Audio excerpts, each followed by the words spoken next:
Salut à toutes et à tous, vous écoutez Cornelius Enzira, le fanzine audio dédié à l'univers de la planète des singes, et donc là vous écoutez plus particulièrement la deuxième partie de l'épisode 18 qui est consacré à Battle for the Planet of the Apes, la bataille de la planète des singes, et donc je suis toujours avec mon ami Master Fred. Et bonsoir à toi Zaius et bonsoir à tous nos auditeurs. Ah, bonsoir ou bonjour, hein, il y en a peut-être qui nous écoutent au petit déjeuner. Oui c'est vrai, c'est l'avantage du podcast effectivement. Bon bah voilà, allez, on va pas ergoter, allez on lance le générique et puis on attaque. Thanks, Allah. You will call me by my proper rank. General. Jelly? Ever kill man? You're late, General Aldo. Come and read this to the class. I won't. You won't because you can't. And you can't because you don't want to learn. And it is my duty to report this to Caesar. If my father were a gorilla, he'd have you learning writing instead of writing. Stop! We'll teach the teacher a lesson. Throw him in the corral where all humans belong. I said stop, Aldo! He broke the law. With his own mouth, he broke the first law. I am the law. Oh, this is a ghost sitting. I'm gonna put some flesh on it. Radioactive flesh. Well, we're all radiated, but at least we're active. We want guns. Guns are power. Now we go and get guns. Now, fight like apes! You want them out of the corral? All right. Kill them. Kill them. Kill them all. Stop! Stop! No more killing, Aldo. Put down your weapons. Take them back to the armory. No, we shall keep the gun. Move, Caesar, or we shall kill you. Guess you might say they just joined the human race.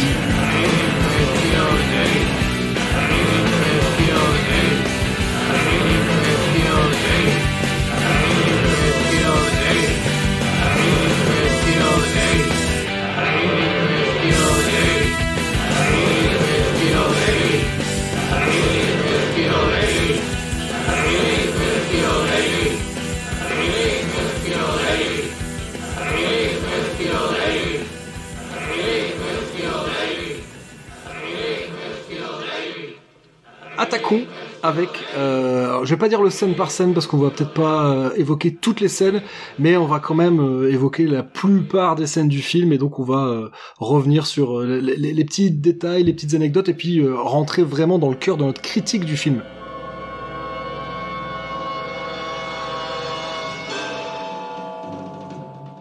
Les premières séquences, elles sont intéressantes parce qu'elles posent les enjeux du film.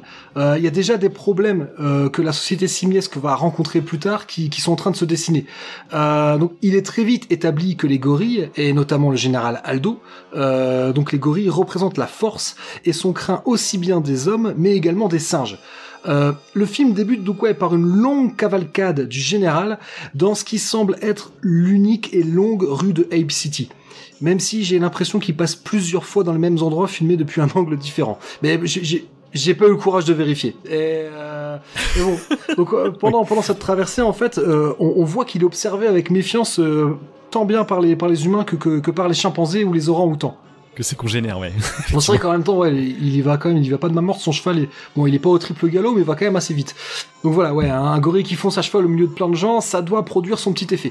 Donc, il est établi rapidement aussi que les gorilles sont peut-être forts, mais c'est pas eux les plus malins, quoi, hein. Parce que, en fait, Aldo chevauche pour aller jusque dans une école qui est à ciel ouvert. Donc, il y a un humain qui dispense un cours à une classe composée de singes. Alors, il y a les trois espèces, hein. Donc le professeur s'appelle Abe. Tout à fait. C'est ce qui a son importance. Ah, voilà, ça va avoir son importance parce qu'effectivement, il leur apprend à lire et à écrire Ape shall never kill ape, donc un singe, un singe ne doit pas tuer un singe. Voilà. Et ce que Cornelius va détourner en Ape shall never kill Abe.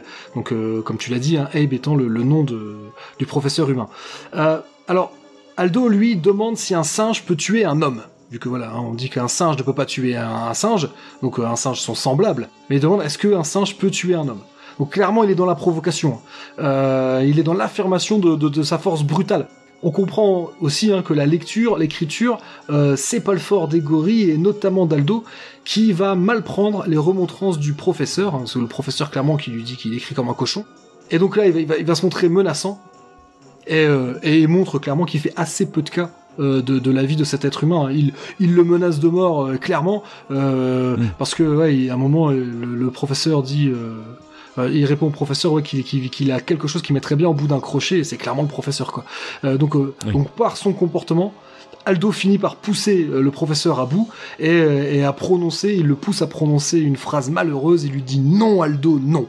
Alors non, rappelez-vous, dans Conquest, on voit que c'est le mot auquel sont conditionnés les singes. Ils sont conditionnés à réagir par la terreur à ce mot.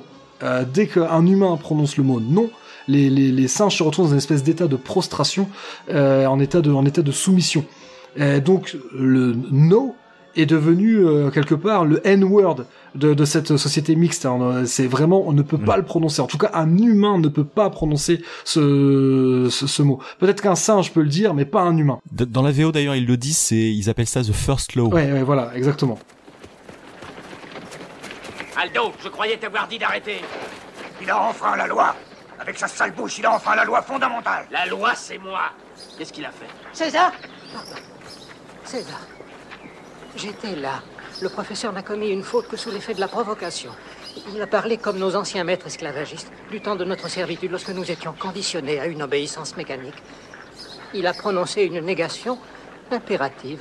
Pourrais-tu dire ça en termes assez simples pour que j'arrive à comprendre? Il a dit non, Aldo, non. Lorsqu'Aldo, tu parlais de la musique, lorsqu'Aldo pourchasse Abe dans Abe City, je trouve que le score rappelle vraiment la fuite de Taylor dans Ape City, dans le tout premier, dans La planète des singes. Là, on est clairement dans la citation. J'avais noté ça aussi, ouais. Mais moi, honnêtement, je trouve que ça passe bien. Tu vois, je trouve ça bien qu'il y ait un parallèle, parce que même si en termes d'intensité dans les deux scènes, on est quand même pas, on est quand même loin de l'original. Ça permet quand même d'inscrire Battle dans une certaine filiation, et moi, j'avoue que ça me plaît. Ouais, et puis je trouve aussi que, comment dire, le personnage d'Aldo, tu l'as dit, il y a aussi la scène avec le chariot, dont t'as pas parlé, puisqu'il y a des humains qui sont en train de réparer un chariot. Et Aldo va réparer le chariot par la force brute. Alors justement, j'ai pensé au personnage de Jean Valjean dans Les Misérables. Clairement, alors est-ce que tu as trace quelque part si c'est volontaire ou est-ce que c'est fortuit ça? Ça, j'en sais rien, mais c'est vrai que cette espèce de tour de force d'arriver à soulever à la seule force, même à la force des cuisses, parce qu'il s'adosse au chariot qui a perdu une roue, et rien qu'à la force de ses cuisses, il le soulève. C'est vrai que c'est assez impressionnant. Et c'est clairement du Jean Valjean. On en plein dans Jean Valjean. Complètement. Parce qu'il y a clairement une scène dans Les Misérables là-dessus. Donc c'est une scène, je crois que c'est dans la deuxième partie justement. C'est ce qui va trahir, le personnage de Jean Valjean, parce que Javert voit la scène et dit à Jean Valjean, il comprend, il lui dit que il y a qu'un seul homme il n'a connu dans sa vie qu'un seul homme qui était capable de faire ça par sa force physique, et c'était Jean Valjean qui a changé d'identité entre deux. Bref. Mais tu sais que là, je vais faire un peu 36-15 ma life, mais tu sais qu'il y a une histoire dans ma famille d'un de mes aïeuls qui aurait accompli le même exploit. Ah oui, d'accord. Ok. Et un truc, alors je sais pas si c'est un truc, mais moi on m'a raconté l'histoire d'un arrière grand-oncle qui a fait exactement la même chose. Donc d'accord. Voilà. Ouais. Ça se trouve c'est pour ça que j'adore La planète des singes. Peut-être, écoute, c'est peut-être bien. Pas certain. Ouais. Et enfin pour revenir au film, je trouve que alors il y a aussi en parallèle, puisqu'il y a un montage parallèle entre donc cette fameuse scène de cavalcade que tu évoquais de Aldo, et aussi de l'autre côté avec le personnage de Virgile qui discute avec César, je dis pas de bêtises, c'est ça pendant on n'a pas. Non, c'est après. On n'a pas encore vu César dans le film. Effectivement, il est avec j'imagine appelons-les ses disciples. Oui, c'est ça, ouais. C'est après. Alors, moi, tu sais, en plus, avec le nom du personnage de Virgile, ça m'a immédiatement fait penser à Dante et la Divine Comédie, puisque c'est Virgile qui est à la fois le guide, mais aussi le gardien de l'âme de Dante qui le guide à travers les enfers. Et je me suis dit que ça pouvait pas non plus être fortuit que le personnage s'appelle Virgile. Ah ouais, c'est vrai que je pense pas que ce soit innocent de toute façon. Ouais, exactement. Et bon, je me suis dit que c'était bien foutu aussi ça, entre le personnage d'Aldo qui est que de la force pure avec cette référence, disons que c'est volontaire, voilà, à Jean Valjean qui est aussi un personnage de force pure, et de l'autre côté, plutôt le personnage de César et de Virgile qui sont plutôt eux dans l'intellect, etc. Je trouvais que bon, peut-être que je vais trop loin dans mon interprétation, mais au moins je trouvais que le parallèle était vraiment bien foutu. Et puis on parlait de parallèle, il y a également, rappelle-toi ce dont la chose sur laquelle théorise Virgile, il parle du voyage dans le temps. Virgile, peut-on changer la marche du temps? Oui, si vous acceptez mon hypothèse. Quelle hypothèse? Puisque l'homme avait appris à aller plus vite que le son, il aurait pu apprendre à aller plus vite que la lumière. Ça, nous l'acceptons. Alors, imaginez un musicien qui donne pour la télévision de New York un concert en direct de Londres, disons un mercredi. Le concert terminé, il voyage plus vite que la lumière de Londres à New York, où il arrive donc, et cela tous les physiciens vous le confirmeront, la veille, c'est-à-dire le mardi. Il écoute sa propre émission le mercredi, et s'il n'aime pas le concert qu'il a donné, il peut revenir plus vite que la lumière à Londres. Donc le mardi, et refait ou annule l'émission du mercredi. Allez, je vais vous expliquer ça plus logiquement. Là, on fait vraiment la boucle avec les précédents films. Donc moi, je trouve pas ça, je trouve pas ça idiot. Moi, et je trouve que donc très bon démarrage de film. Bon, voilà, effectivement. Et ensuite, parlons de dialogue. Il va s'en suivre un dialogue entre donc après appelons ça l'esclandre déclenché par Aldo. Il va s'en suivre un dialogue entre César et McDonald qui va servir d'exposition, qui explicite un peu la situation de domination des singes par rapport aux hommes. J'étais trop jeune à la mort de ma mère et de mon père pour me souvenir d'eux. Mais s'ils avaient vécu plus longtemps, ils auraient peut-être pu m'apprendre s'il est juste de tuer le mal pour faire prévaloir le bien. Mais vous le savez, César, l'histoire a démontré... Oh, vous allez me parler de l'histoire des hommes, pas de l'histoire des singes. N'oubliez pas, un singe ne tue jamais un singe. Hein? Voici la liste de vos provisions pour l'hiver. Ensuite, on verra. Oui. Maintenant, je vais vous laisser. Je meurs de faim. Je mangerai un cheval. Un cheval? Oh, tu as oublié, Lisa. Il mangeait toutes sortes de choses. Du bétail mort, des poulets morts, des cochons morts. Oui, et maintenant, nous ne mangeons plus que des noisettes. Ainsi que notre maître nous le commande. Je n'ai plus besoin de vous, Julie. Merci. Nous ne sommes pas vos maîtres, McDonald. Mais nous ne sommes pas vos égaux. McDonald, je pense que lorsqu'on essaie sincèrement de connaître, de faire confiance à une personne, on ne peut s'empêcher de l'aimer. Alors quand nous aurons appris à connaître et à faire confiance à votre peuple, nous pourrons être tous égaux et nous le resterons jusqu'à la fin du monde. Qui sera peut-être plus tôt que vous ne le croyez. Ah, vous n'êtes qu'un pessimiste. Ou un prophète. Non, maintenant que les singes ont pris les choses en main, la Terre naviguera en toute sécurité dans l'espace jusqu'à la fin des temps. Et comme le dit Virgile, le temps n'a pas de fin. Alors vous voyez, je ne peux pas vous croire. Vous ne pouvez pas me croire, mais vous le croiriez peut-être si vous l'entendiez de la bouche de vos propres parents. Est-ce que mes parents sont vivants? Non. Mais leur image et leur voix le sont. McDonald, lorsque vous parlez de mes parents, essayez de vous exprimer clairement. Je ne peux pas les voir, je ne peux pas les entendre. Armando m'a dit seulement qu'il venait du futur. Comment pourrait-il me dire ce que je veux savoir? César, oui.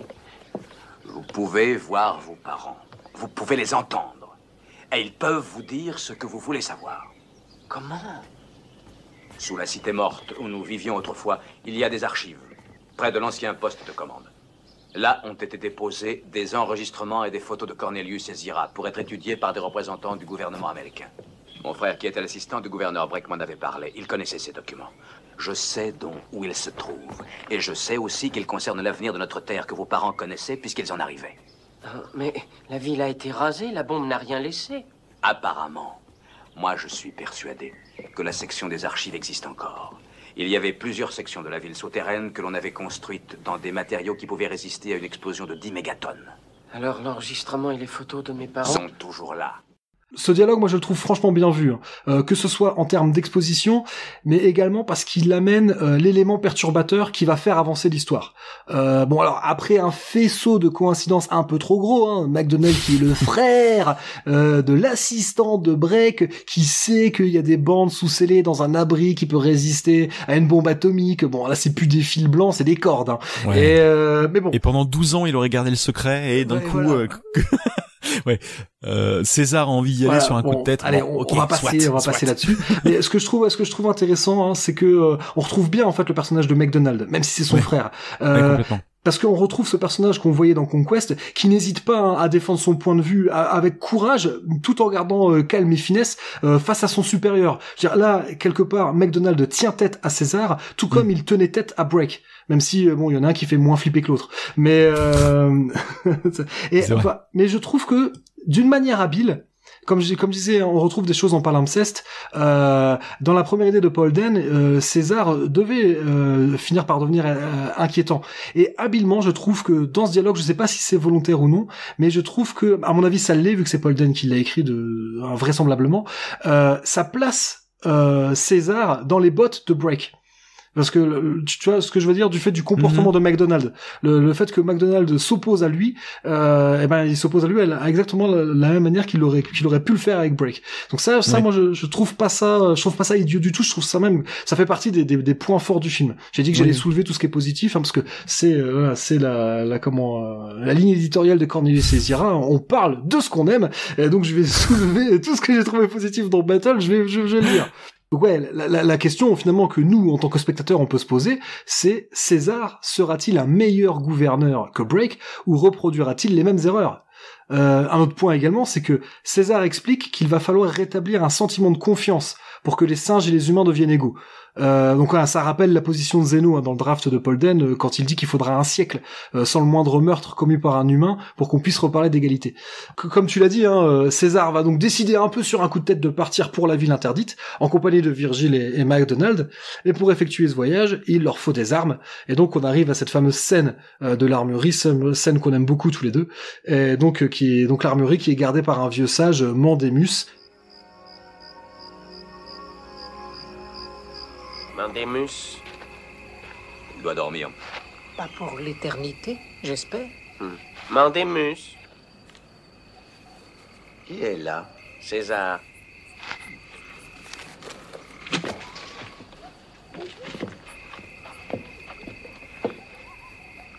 Et que veut César? Des armes. Des armes pour quoi faire? Pour nous protéger dans notre quête de la connaissance. Pour vous protéger de qui ou de quoi? Nous ne savons pas. Mais alors, quelle idée de vouloir vous protéger d'un danger dont vous n'avez pas connaissance, à la recherche d'une connaissance que vous n'avez pas?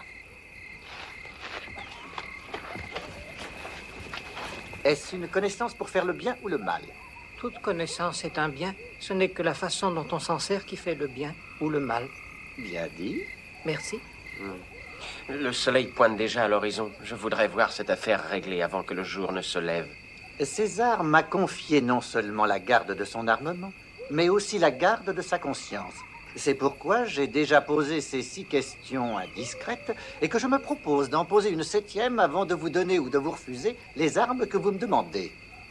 Quelle est donc la nature de cette connaissance que l'on ne peut acquérir sans armes? La connaissance de l'ultime destin de la Terre enregistrée sur des bandes conservées aux archives de la Cité interdite. Qui est normalement contaminée, mais risque toujours d'être habitée par des humains. Ah.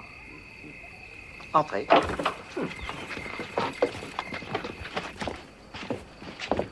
Faites votre choix, que voulez-vous? 3 mitraillettes. Pourquoi? Pour éliminer les obstacles. 1, 2 et 3. Merci. Et quoi encore? Des munitions. Ah. Moi, ça ne m'intéresse pas de connaître l'avenir, ni même le mien, qui est bien court. Un compteur GG. Ah, si au moins nous pouvions avoir la preuve qu'il existe une vie au-delà et qu'on y trouve la félicité éternelle, il n'y aurait plus qu'à se suicider immédiatement pour être heureux. Là aussi, je trouve qu'on peut faire un lien avec des philosophes du passé. Ça rejoint quelque part la position d'Égésias de Cyrène, donc un philosophe grec, pour qui il n'y avait pas de bonheur possible, et donc selon lui, la mort était préférable à la vie. Et on retrouve aussi l'idée des stoïciens qui pensaient que le suicide était l'unique forme de liberté. Bon, je sais pas si c'est encore une fois si c'est à ça que pensait Paul Dehn quand il a écrit ce dialogue. Je trouve que cette scène-là me semble être la meilleure scène du film parce que il y a de tout, il y a des dialogues très brillants et il y a aussi une sorte de malice dans la façon dont les personnages dialoguent et échangent leur point de vue. Et je trouve ça super bien vu quand Mandemus dit à César qu'il est le gardien de son âme et aussi le gardien des armes. Je trouve que c'est extrêmement bien vu et très drôle, et les personnages sont très touchants dans cette scène. J'adore vraiment ce morceau du film, et c'est vraiment ce que je retiendrai en priorité de ce film, cette vraiment très très belle scène. En plus, ce qu'on n'a pas beaucoup dit, mais c'est que on peut peut-être parler maintenant du travail de Jackie Thompson sur ce film-là, et notamment sur une très chouette façon, je trouve, de filmer les scènes en clair-obscur. Je trouve qu'il est, enfin, on va pas dire pas très inspiré, mais c'est pas ça, mais il filme assez platement, je trouve, les scènes de jour. Par contre, tout ce qui est scène de nuit, que ce soit dans La Cité Interdite ou bien dans Ape City la nuit, sont superbement filmés, et avec en plus des très très beaux éclairages, très chouette éclairage avec une belle profondeur de champ, et au moins ça c'est à mettre aussi au crédit du film, je trouve. Par contre, franchement, je suis d'accord. Voilà, je te suis complètement dans ton analyse, dans ton point de vue. Mais on a parlé un peu avant du fait qu'il y avait des incohérences concernant la timeline, et au cours de cette scène, il va y avoir, pour moi, l'une des premières incohérences, parce que dans cette scène, Virgile va confier que le vieux Mandemus était son maître lorsqu'il était enfant. Alors, si l'action se passe bien 12 ans après Conquest, soit Virgile, qui semble très savant, vu que, comme on l'a dit, il parle quand même de la théorie de relativité un peu plus tôt, oui. et que MacDonald semble être d'accord sur le fait que Virgile connaît tout sur tout, donc cet orang-outan très savant, soit il est très jeune et il a accumulé toutes ses connaissances en à peine plus d'une décennie, soit des singes parlaient déjà avant 1991, l'année du soulèvement initié par César. Alors ça pourrait encore passer pour Virgile, Après tout, Einstein a établi la théorie restreinte de la relativité en 1905, donc à cette époque-là il avait 26 ans, mais en fait c'est plus pour Mandemus que je tique. Cette fois, on peut toujours se dire, ouais, les singes atteignent l'âge adulte beaucoup plus tôt que les humains, alors pourquoi pas une maturité intellectuelle plus tôt. Oui. À la rigueur, allez, passons. Moi, c'est pour Mandemus que je tique, parce que s'il a enseigné à Virgile lorsque celui-ci était enfant, ça veut dire que Mandemus, lui, il a ingurgité tout ce savoir avant pour pouvoir le restituer.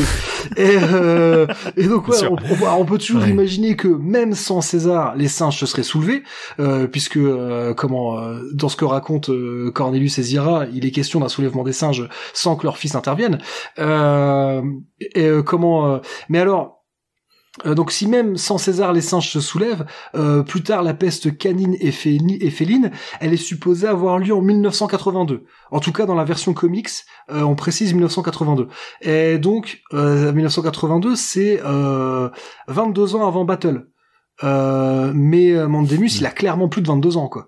Et d'ailleurs à la fin du film il va prétendre avoir passé 27 ans dans l'armurerie.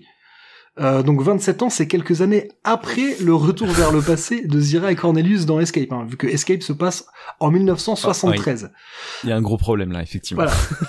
Il y a peut-être une théorie différente. Alors là, je vais évoquer un bouquin qui a été écrit par Rich Handley, qui a écrit pas mal de trucs sur la planète des singes, un livre qui s'appelle Timeline of the Planet of the Apes, et qui en fait il a fait un exercice assez fou, c'est de recenser absolument tout ce qui est sorti sur la planète des singes, que ce soit comics, novélisation, romans, films, séries animées. Je crois que le seul truc qu'il exclut, c'est les versions japonaises ou brésiliennes, et bien évidemment les versions porno que je connais pas non plus. Mais alors lui, que j'ai vu. Playmate of the Apes, je l'ai vu.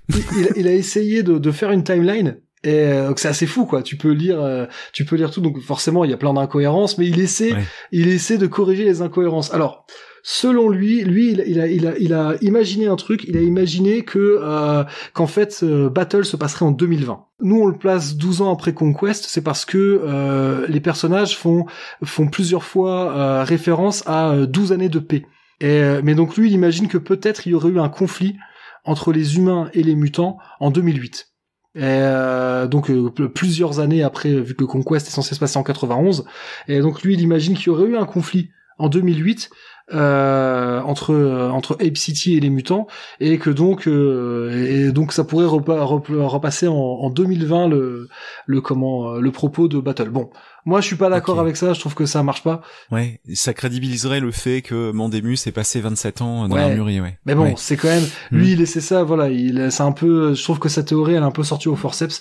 Bon, bien sûr. Peut-être comme je dis, peut-être qu'un jour on fera un épisode sur la timeline et que je développerai ça un peu plus. Mais justement donc anytime my friend. Revenons-en à l'histoire. Donc au moment où on parle, nos amis et donc Virgile, McDonald et César donc se dirigent vers la cité irradiée, et donc après un jour de marche, ils vont y arriver, et en fait McDonald va dire en regardant les décombres, c'est donc ça l'enfer dont mes ancêtres m'ont parlé. Et alors là, ça tient plus du tout la route, parce que lui, il est censé l'avoir vécu, l'Holocauste nucléaire. Oui, et donc, quand il dit ça, ça voudrait dire que c'est pas le frère de McDonald, mais que c'est son arrière-petit-neveu, par exemple. Et que César serait pas l'enfant de Cornelius et Zira, mais l'arrière-petit-fils, quelque chose comme ça. Et d'ailleurs, ce qui tiendrait plus la route, ça pourrait expliquer comment les singes ont pu accumuler autant de connaissances, pourquoi ils ont déjà des vêtements qui ressemblent aux vêtements qu'on verra qui porteront 2000 ans plus tard, etc. Donc mais ça n'explique pas pourquoi il y a autant de conneries dans la timeline, en tout cas. Voilà, oui, ça c'est certain. Ouais. Mais bon, c'est vrai que là, en parlant de tout ça, j'ai zappé ce qui se passe avant, c'est qu'avant d'arriver dans la ville irradiée, et donc il faut accomplir le trajet entre Ape City et cette ville interdite, ça ressemble beaucoup au trek dans Planète. Hein. J'imagine que toi, ça n'a pas pu t'échapper non plus. Il y a notamment un passage filmé en contre-plongée, à contre-jour avec des lens flares. C'est clairement un écho d'un des passages où on voit Taylor et ses deux compagnons d'infortune traverser la zone interdite avant d'arriver à Ape City. Enfin, il y a que Taylor qui est à Ape City, mais et il y a d'autres citations après sur notamment la façon de filmer César en contre-plongée aussi. T'as pas mal de choses. Ouais. Voilà la ville, plutôt ce qu'il en reste. On dirait une mer démontée qui serait solidifiée. Par une bombe 1000 fois plus forte que toutes les armes de notre armurerie. Et sans personne pour garder la conscience de ceux qui avaient la bombe. Donc la découverte des restes de la ville va nous rappeler au bon souvenir de Binis, avec un matte painting. Alors moi je l'ai pas trouvé convaincant. Donc pour expliquer aux auditeurs, donc on les voit, nos trois personnages, donc Virgile, McDonald et César, voient au loin la ville irradiée, et puis ensuite on les voit se diriger vers cette ville, et donc c'est un matte painting, donc une peinture une peinture sur du verre, et on filme à travers cette plaque de verre sur laquelle a été dessinée la ville, et ouais, c'est un système de cache contre cache. Bon, c'est pas crédible, c'est vraiment pas beau. Ouais, c'est vrai que c'est assez moche. Alors écoute, je me suis dit que je sais pas sur quel format tu l'as, est-ce que c'est du Blu-ray, c'est du DVD, ouais, moi, là je l'ai regardé en Blu-ray, ouais. Tu l'as regardé en Blu-ray, ouais, parce que pareillement, et c'est vrai que là le Blu-ray est redoutable pour ça. C'est vrai que tu vois les contours. En plus, il y a une différence de couleur. La colorimétrie est complètement différente entre le cache et la prise de vue réelle. Et là, c'est vrai que c'est redoutable. Le Blu-ray pour ça fait très très mal à tous ces effets à l'ancienne. C'est vrai que j'ai pas eu le courage d'aller rechercher. J'ai une vieille télé cathodique qui prend la poussière quelque part dans le grenier de mes parents. Et j'ai pas le courage d'aller la récupérer, de brancher.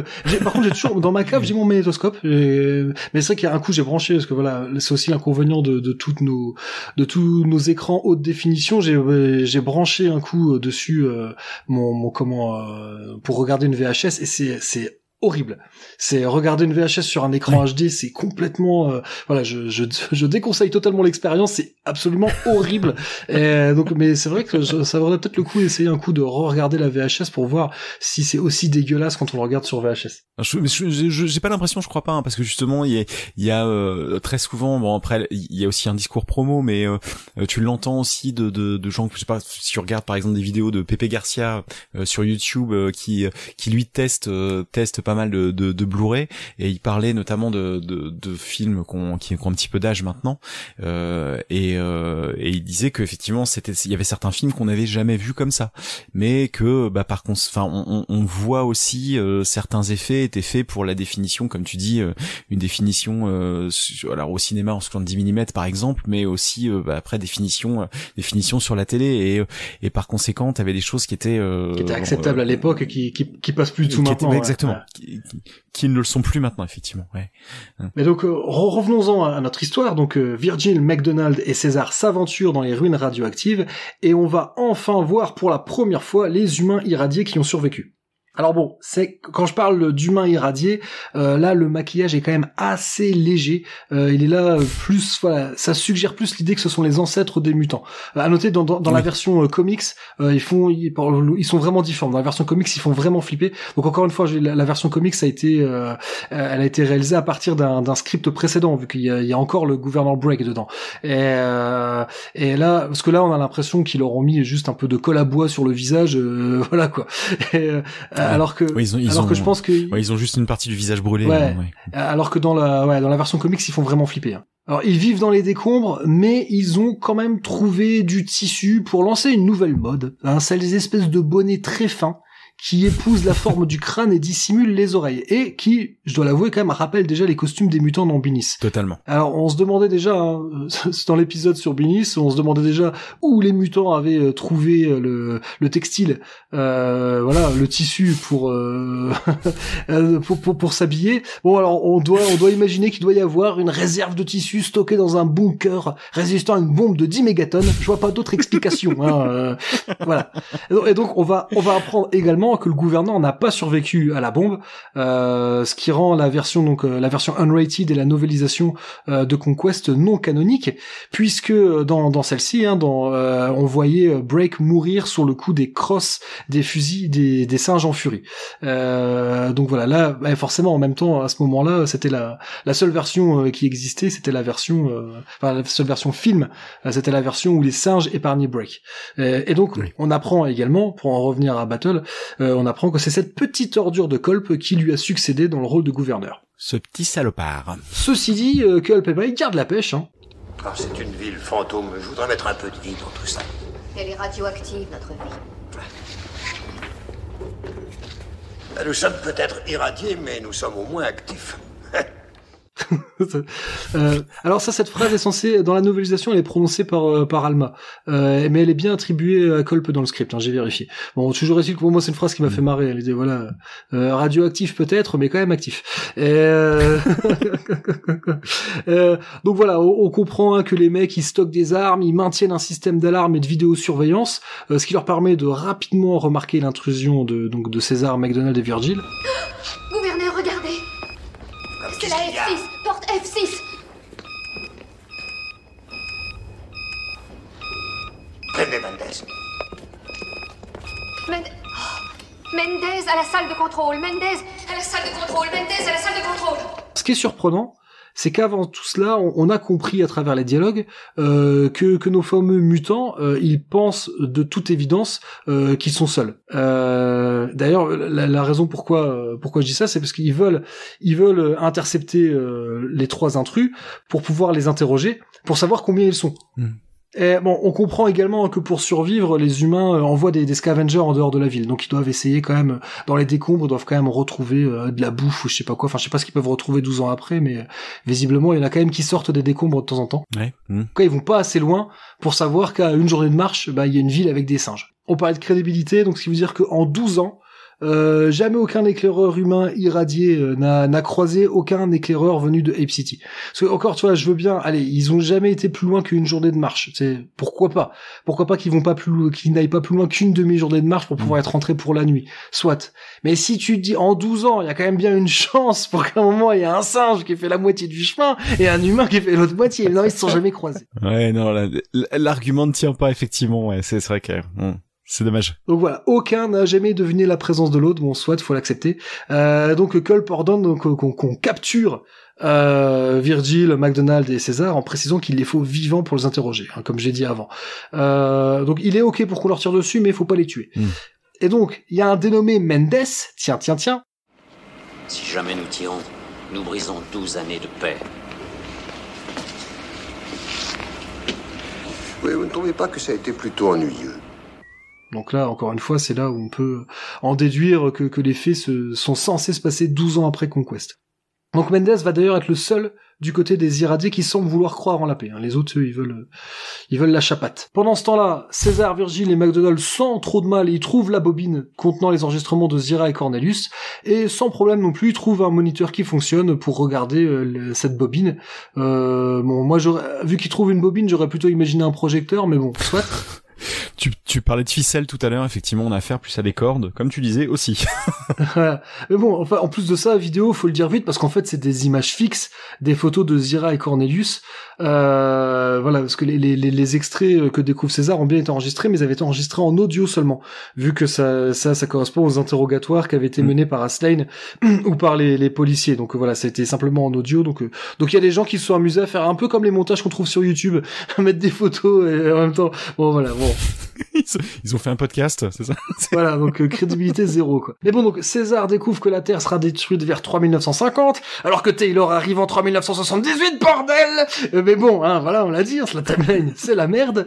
Et donc César comprend désormais pourquoi les humains voulaient le détruire, puisque dans le futur, les singes vont détruire la Terre.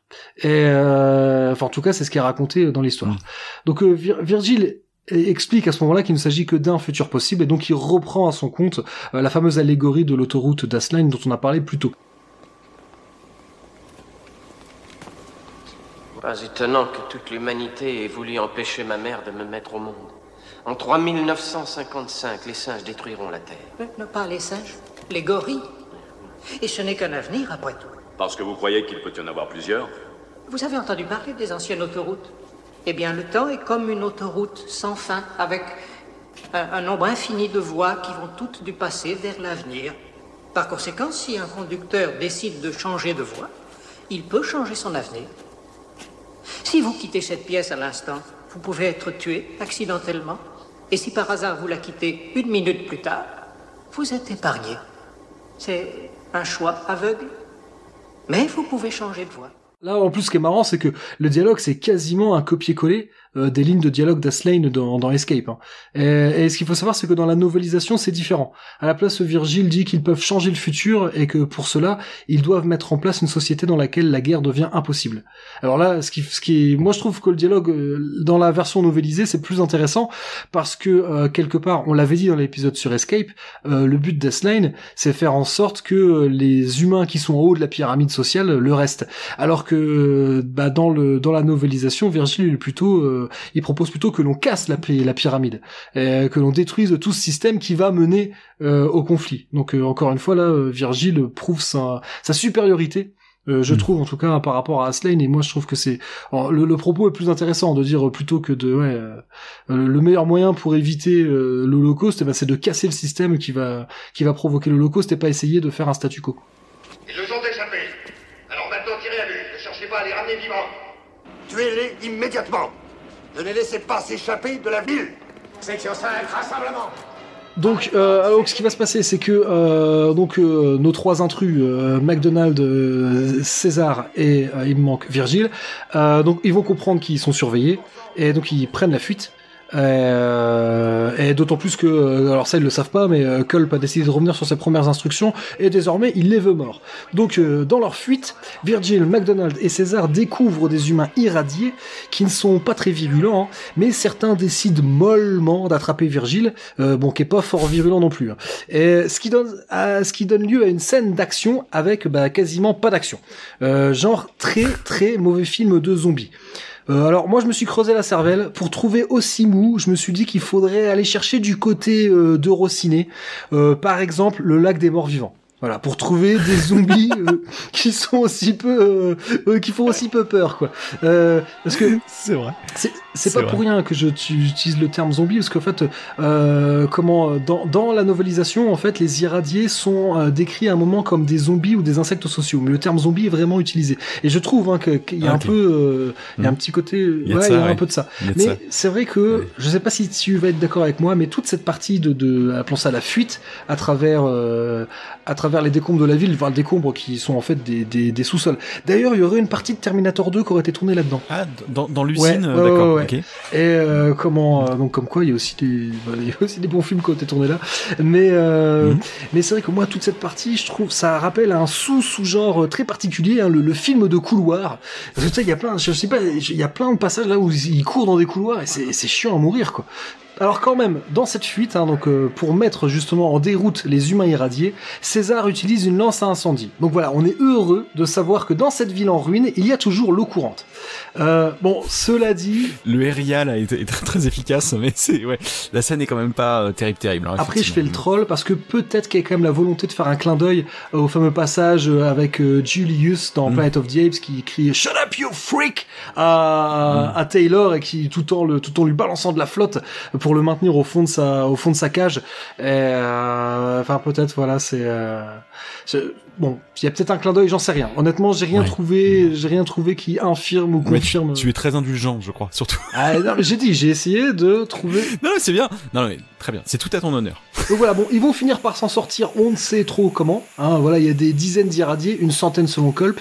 Mais bon, moi j'en ai vu qu'une dizaine. Hein. Donc ils ne sont pas fichus d'abattre 2 singes et un humain dans des couloirs. Et je suis d'accord avec lui. C'est pareil, c'est les moments dans les films où ils se sont dit, bon là c'est quand même pas crédible qu'ils sont dans un couloir, ils n'arrivent pas à les abattre. Donc t'as un personnage qui fait, quand même c'est incroyable, vous n'arrivez pas à les abattre.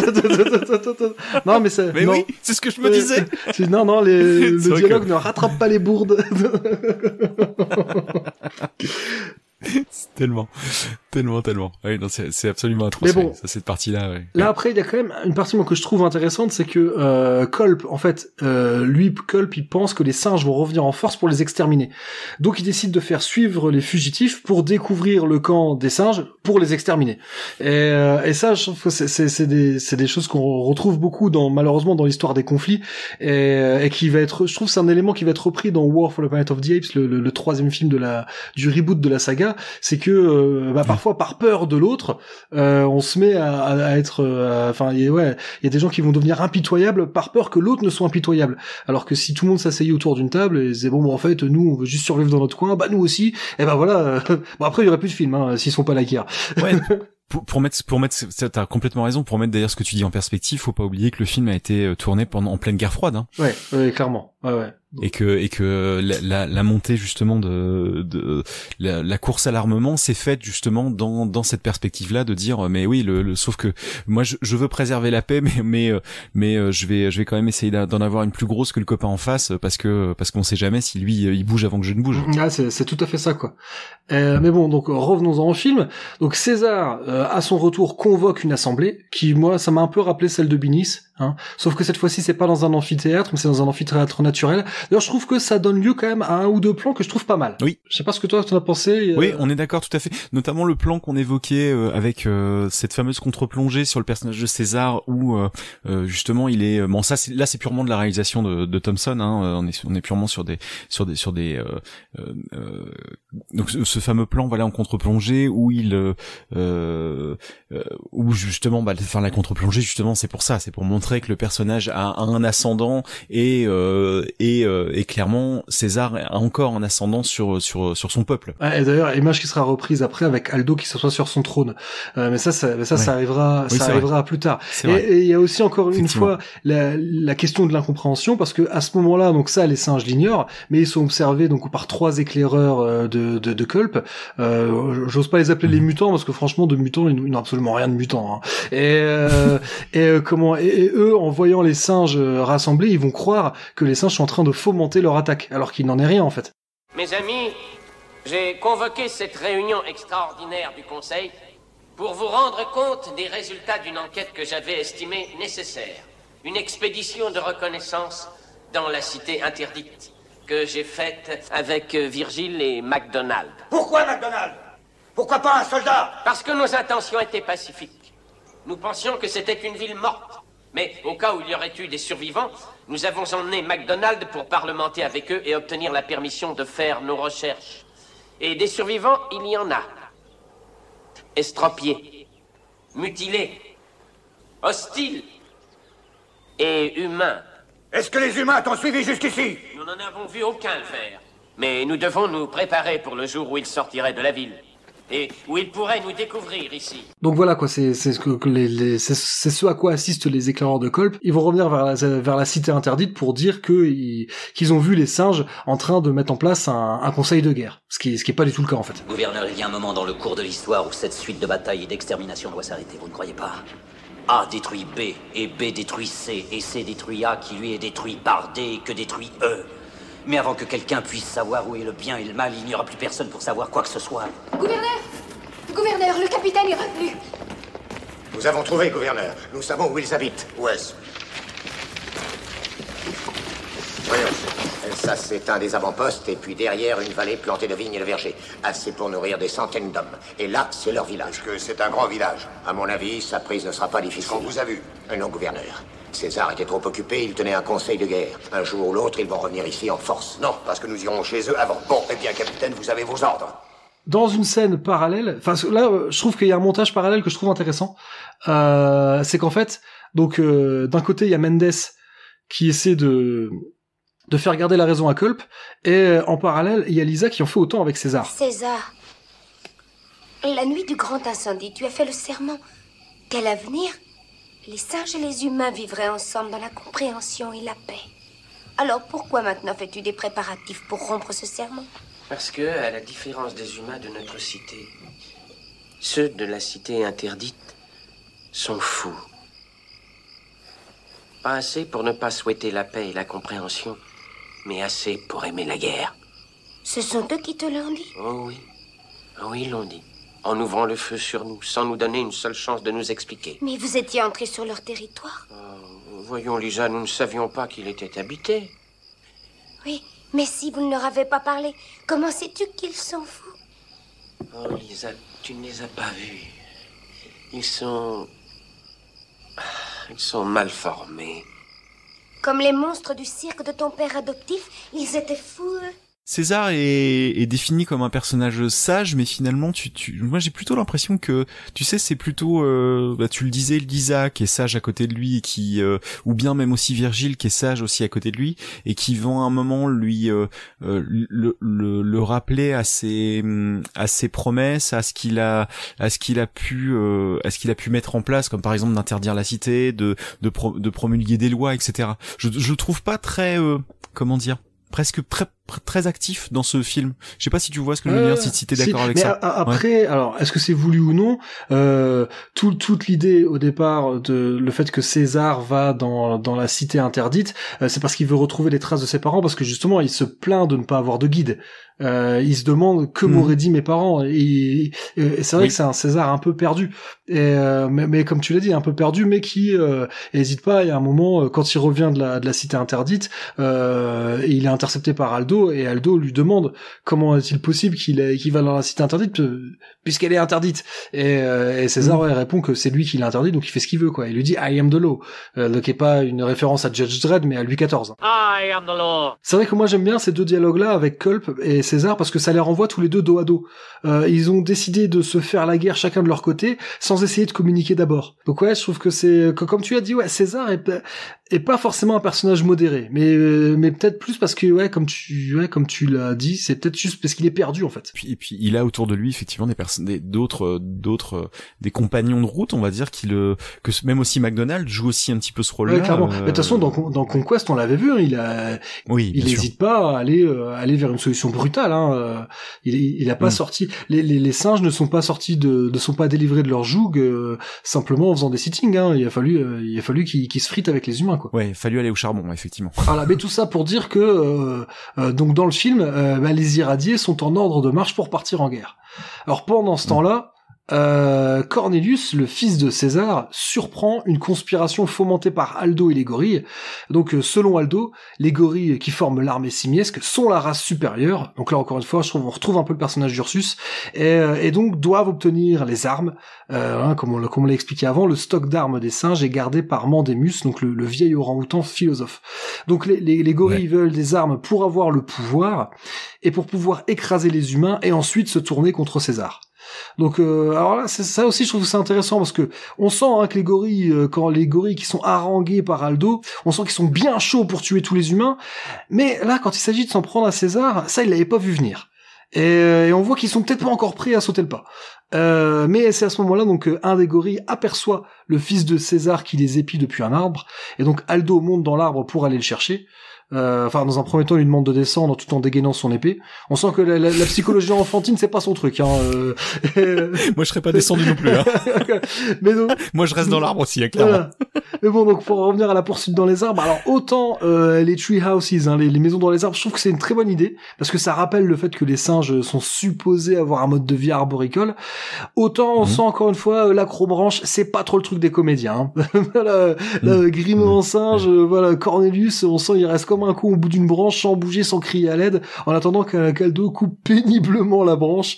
Franchement, je trouve la scène, elle est pas fameuse. Non, c'est vrai. Donc la suite non plus. Hein, les gorilles entendent un bruit de branche cassée. Donc c'est Lisa qui doit avoir une bonne nuit parce qu'elle elle a entendu son fils gémir mollement, Father, tout au tombant. Donc les gorilles se dispersent, mais ça, bon, Lisa elle l'entend pas. Et elle découvre son fils gisant inanimé au sol. Bon, bref, c'est pas crédible pour un sou. Nous voulons les armes, les armes, les armes, les armes, le pouvoir. Et si nous les voulons, il faut les prendre nous-mêmes. Et nous combattrons les humains. Tous les humains. Et ensuite, nous combattrons César.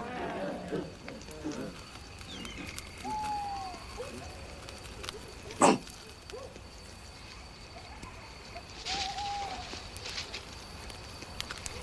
Regardez.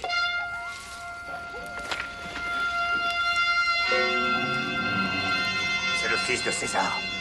Il a entendu tout ce que nous avons dit. Cornelius, descends. Allez, descends.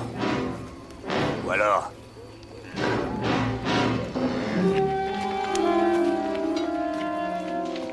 Et je trouvais que le discours de Aldo était, c'était bien vu parce que c'est un discours extrêmement simpliste, où l'expression n'est plus, encore une fois, par opposition à ce qu'on a pu entendre dans la bouche de Virgile ou de Mandémus, des argumentations très étayées. Là, le discours d'Aldo se résume à trois mots. Oui, c'est ça, les phrases sont même pas construites. Les gorilles doivent avoir les armes, c'est ça. Il y a pas du tout de construction, effectivement. Et là, et je me suis dit, tu vois, que effectivement, ce genre de scène pouvait toujours bien marcher, être d'actualité, et que peut-être qu'il y a certains politiques qui font ce genre de choses et faire du populisme comme ça et avoir des raisonnements très très simplistes, ça peut peut-être marcher, je sais pas. Je dis ça. C'est pas du tout. C'est pas dirigé du tout. C'est pas inspiré de Ferrell, ce que je suis en train de dire, bien évidemment. Tu me connais, je suis pas comme ça. Je ne doute pas de toi. Mais donc, le lendemain, donc, sur les lieux de l'accident, en examinant la branche cassée, MacDonald comprend qu'elle a été tranchée et que la chute de Cornelius n'est peut-être pas accidentelle. Alors Cornelius n'est pas mort, il est alité avec César et Lisa à son chevet, et donc on découvre un personnage humain, une femme médecin, qui alors en fait dans la novélisation on comprend que c'est la compagne de MacDonald, et donc c'est elle qui apprend à Lisa que Cornelius ne survivra pas à ses blessures, mais Lisa préfère que César ne l'apprenne pas. T'as dit que c'était la compagne de MacDonald, c'est ça? Ouais, mais c'est ça on l'apprend, on apprend dans la version romancée du film. Ok. Mais d'accord. dans le film rien n'indique que c'est le cas. Le docteur a fait pour le mieux, mais je ne crois pas que Cornelius vivra. César le croit, lui, il refuse de quitter son chevet. Ah, MacDonald, comment un dieu de bonté peut-il permettre à une branche d'un de ses arbres de se casser et de blesser un enfant innocent? Elle ne s'est pas cassée, Virgile. Quelqu'un l'a coupée. C'est quand même un film qui avait une vocation familiale, c'est-à-dire que le gamin est tombé d'un arbre, il est censé être à l'article de la mort, mais il y a pas eu la moindre goutte de sang. Ouais. Bon, soit. Pendant ce temps-là, les irradiés traversent le désert. Alors certains sont à bord de vieux véhicules délabrés, dont un bus d'école, d'autres sont à pied. Alors on va quand même repréciser un peu que Battle n'est pas le premier film post-apocalyptique de l'histoire du cinéma. On est quand même 6 ans avant Mad Max. Mais bon, on en est quand même loin. Ce qui est présent, c'est que alors ils arborent tous des espèces de petits bonnets dont on a parlé plus tôt, donc qui masquent les oreilles et j'imagine l'absence de cheveux, voire un crâne dégueulasse. Alors après, comment dire, la comparaison que tu fais avec Mad Max, même si Mad Max a été tourné avec pas avec des très gros moyens en Australie, mais bon, tout le monde n'est pas George Miller. Et pour ce qui est des scènes d'action, elles sont quand même assez bien faite c'est même admirable dans Mad Max, alors que là c'est vrai que c'est chiant comme la pluie effectivement de voir le convoi se déplacer et c'est ce que j'avais lu, c'est ça, un vieux bus scolaire, je sais pas que j'ai lu ça, tu le vois aussi, mais bon, un vieux bus scolaire et 3 bagnoles d'occasion, c'est vrai que ça fait pas un convoi qui peut, toi en tant que spectateur, te faire trembler et te dire mince, ils vont détruire Ape City. Ouais. Bon, c'est un peu comme on disait, c'est fait un peu à la cheap. Ouais, et puis même en termes de costumes, quoi, ils ont tous l'espèce de bonnets chelous, des grosses googles de ski là, des grosses lunettes de ski orange, et ils sont habillés en gris. Ouais, donc clairement ça marche pas. Ouais. Et d'ailleurs, en parlant des costumes, alors petit point costume et récupération. Alors là, on parle pas des irradiés, mais il faut savoir que les gants des gorilles sont en fait des gants de jardinage sur laquelle a été rajoutée une bande de vinyle. Et les espèces de cottes en cuir qui portent les gorilles, en fait, ce sont des housses de fauteuils en vinyle sur lesquelles on a peint des bandes pour imiter les détails, les détails qu'on voyait dans les films précédents. Quant au costume d'Aldo, en fait, il s'agit d'une partie du costume du général Ursus dans Binis. C'est un costume qui était déjà un costume de récupération, parce qu'à la base, c'est un costume de légionnaire romain dans Barabbas. Je vous avais promis de vous parler de Barabbas plus tard dans l'épisode. T'en parlais tout à l'heure. Voilà. Alors bon, revenons-en à nos irradiés. Donc en fait, ils sont repérés par 2 gorilles, donc qui sont visiblement en avant-poste, et qui vont tuer un éclaireur irradié. Alors éclaireur, je sais pas si t'as remarqué, il joue la mort à peu près aussi bien que Marion Cotillard. C'est une catastrophe. Ouais, c'est pas fou. Mais ils vont se faire repérer à leur tour, et on va leur tirer dessus au canon léger 2 fois. Alors là, on va bien voir que c'est 2 mannequins en mousse qui volent. Oui. Et que les explosifs sont bien placés derrière les acteurs pour pas les blesser. Enfin oui, ça marche pas très bien ça. Et puis ça va mettre le feu à un petit buisson à côté d'eux, mais on verra pas une goutte de sang encore une fois. Soyez prêts à tirer. Feu!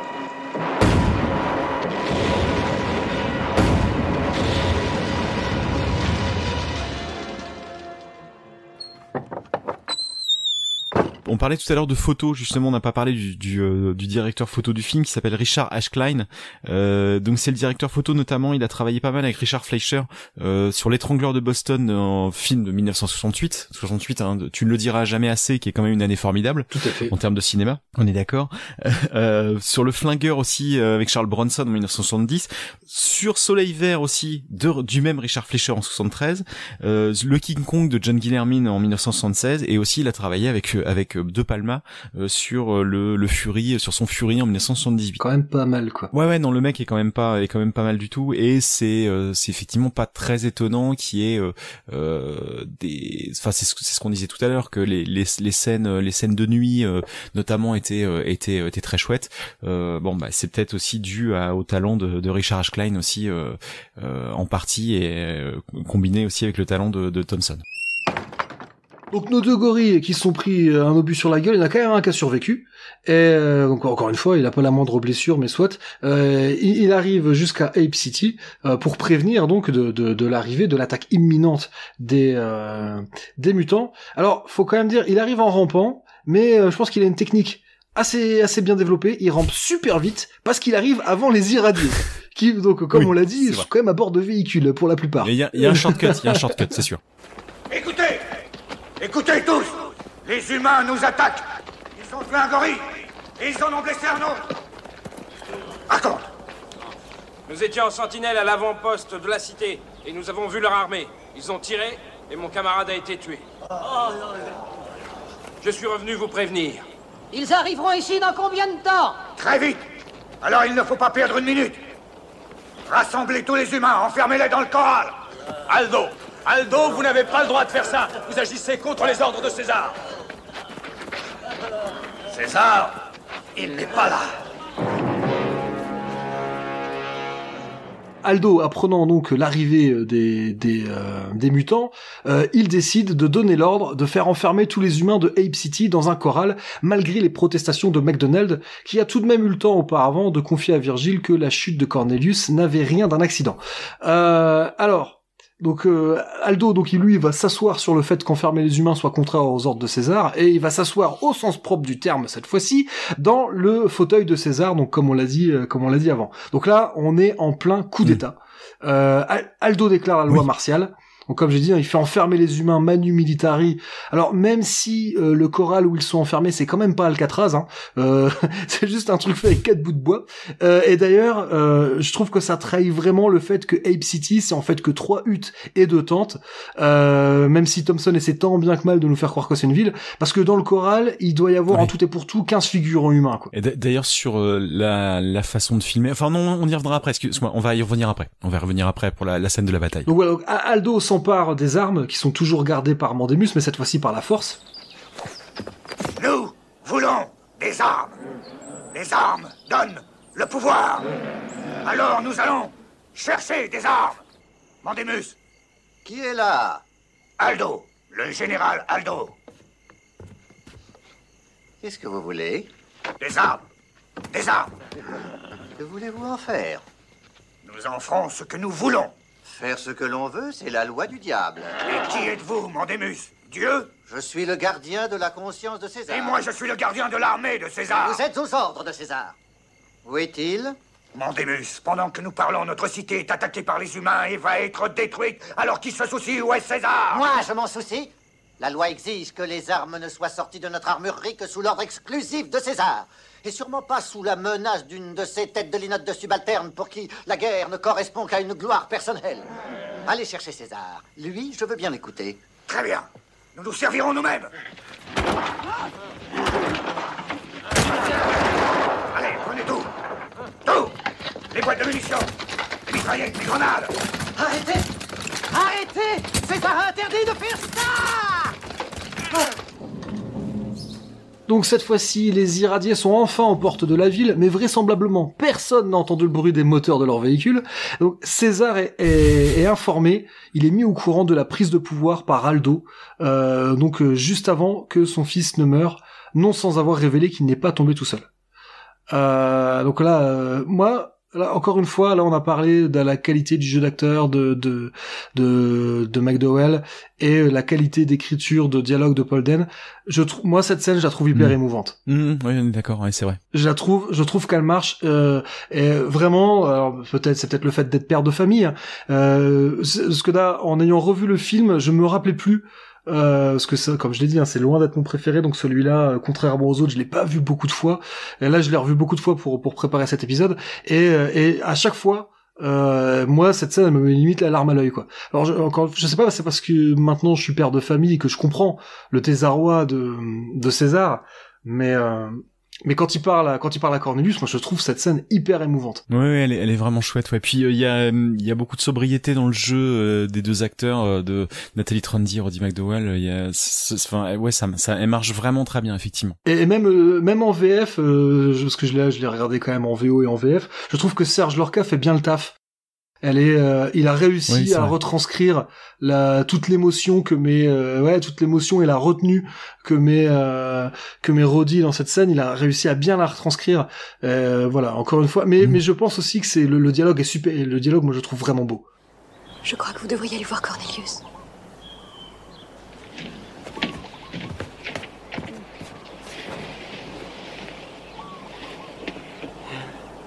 Papa. Ils m'ont blessé. Ils veulent te faire du mal. Qui t'a blessé? Les humains? Non. Alors, qui? Est-ce que je vais être mal formé? Non. Un jour, tu seras assez grand pour être un grand roi. Donc César va redescendre de sa hutte pour demander des explications à Aldo, mais déjà l'attaque des humains irradiés débute.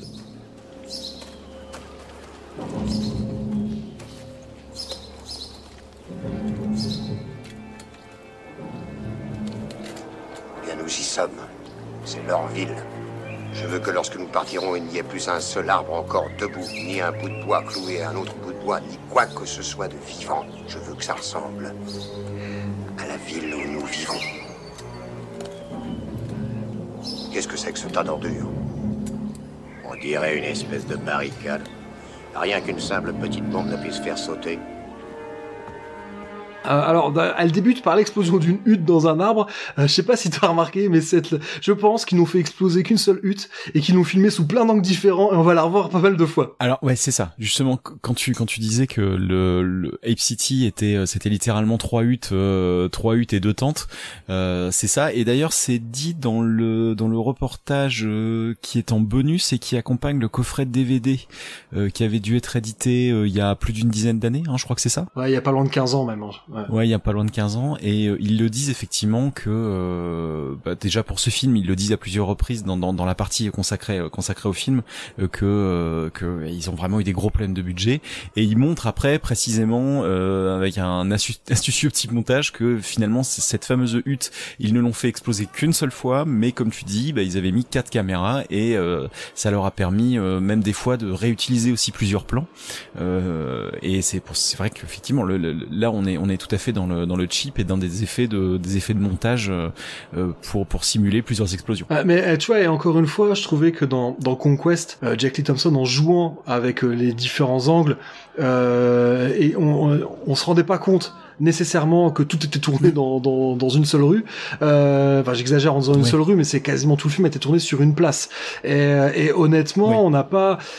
C'est peut-être moi là pour le coup, c'est peut-être mon fanboyisme moi qui fait ça, mais moi ça m'a jamais frappé. Ouais, alors je pense qu'il y a deux choses, c'est que la première chose c'est les scènes de nuit et il me semble que c'est peut-être plus facile de. Ouais, c'est vrai, de tricher. De tricher effectivement. Et la deuxième chose aussi, c'est que t'as quand même un décor qui est. Enfin, on l'a dit et répété dans l'épisode précédent. Mais le décor est quand même génial. Il est quand même formidable ce décor, avec plusieurs niveaux, avec. Enfin, je pense que un mec qui est un peu malin, comme on a dit, effectivement, peut tout à fait imaginer des mouvements de foule. Il y a aussi beaucoup plus de figuration quand même aussi dans Conquest. Dans Conquest que dans celui-là, parce que dans celui-là, bon, voilà, tu peux presque compter le nombre de figurants qu'il y a. Donc bon, je sais pas, moi je dirais que j'ai l'impression que c'est ce qui fait la différence entre les deux scènes. Bon, je pense, je crois. Mais tu vois, ce qui est gênant en fait, c'est que même un spectateur qui est pas très averti, tu comprends que c'est tout le temps la même hutte. Et là, tu vois, par exemple, on parlait de la fuite de Abe, donc plus tôt dans le film, quand le professeur est poursuivi par Aldo et les gorilles dans Ape City, il y a un moment en fait, tu te rends compte que t'as plusieurs fois le même figurant, mais qui fait des trucs différents. Tu vois, un coup il est en train d'aiguiser une hache, et puis après tu le vois il est en train de planter un pieu, mais tu sais il est censé être à je sais pas, à plusieurs centaines. Oui. Et mais ce que je veux dire, c'est que c'est quand ça se voit, voilà, quand c'est fait de manière maligne, tu le vois pas, mais là tu le vois quoi. Oui. Et c'est vrai que en tant que spectateur, ce que je dis, même quelqu'un qui est pas un spectateur averti va repérer ces choses-là, et ça te sort complètement du film. Ah bien sûr. Oui. Et tu vois bien que tout ça c'est mal foutu. En plus bon, voilà, reprenons sur cette fameuse attaque de fin. En fait, c'est juste une longue succession de champ contre champ, avec d'un côté des irradiés qui avancent au pas, même les véhicules, ils vont tout doucement, et tout en tirant au mortier ou au canon léger, donc canon 105 mm. Et de l'autre, on voit les singes qui leur tirent dessus au fusil, planqués derrière une barricade faite de bouts de bois, qui représente une protection quand même bien dérisoire face aux armes des irradiés. Le tout rythmé façon de parler, par des plans de coupe où on voit toujours la même hutte exploser. Et en plus, tu vois, quand c'est filmé, t'as vraiment le sentiment que ça n'a pas été filmé le même jour. Vu qu'à aucun moment tu ne vois tout. Ah, il y a des faux raccords. Non, mais pendant la progression des irradiés. Et tu ne vois t'as jamais aucun plan où tu vois les irradiés et les singes en même temps ensemble. Et ça te donne vraiment ce sentiment presque, on dirait, tu sais, comme les films, tu sais, les deux en un où ils prenaient deux films qui n'avaient pas été tournés ensemble et puis ils les mélangeaient pour faire un autre film. Et c'était Godfrey qui était bien connu pour ça. Alors là, on parle de Z, mais je trouve que voilà, c'est une série B mais qui parfois a des petits accents Z comme ça, parce que tu te doutes bien, voilà. En plus de ça, bon, je crois que ça a été tourné à Malibu, toutes ces scènes. Et tu vois bien, c'est une forêt, ça te fait pas penser à quelque chose de post-apocalyptique, c'est quand même bien vert quoi. Donc c'est pas t'y crois pas quoi. Autant Mad Max c'était fait avec pas beaucoup plus de moyens, mais c'était fait dans le désert, et tout de suite c'est beaucoup plus crédible quoi. Oui, bien sûr. Oui. Donc pour en revenir au film, donc la barricade va quand même finir par prendre feu et les singes vont se replier. Alors les irradiés pénètrent dans la ville. D'ailleurs, on se rend compte quand même sur quelques plans larges qui ne sont en fait qu'une poignée de figurants, ce qui explique pourquoi il y a pas de plan large. C'est parce que s'il y avait des plans larges, on verrait qu'il y a 4 mecs grimés en singe et 3 en irradié quoi. Et donc donc ils rentrent dans la ville, et encore une fois, bon, quand tu fais une scène de guerre dans un film qui est G-rated, il y a pas de sang, et lorsque les irradiés donc quand les irradiés rentrent dans la ville, il y a tous les singes qui sont allongés par terre, et donc s'ils sont censés être morts, logiquement ils devraient avoir du sang, mais bon, là il y a pas de sang. Mais malgré tout, les irradiés vont quand même croire qu'ils sont morts, mais en fait c'est une ruse. Et après un faux suspense où l'on croit que César va être fait prisonnier ou va être abattu, les singes se redressent tous et submergent les irradiés. Alors bon, César va ordonner qu'on ne les tue pas, mais qu'on les fasse prisonniers ou qu'on les laisse s'enfuir sans leur tirer dessus. J'adore par contre la phrase qu'il dit. Maintenant, battez-vous comme des singes. Ah ouais.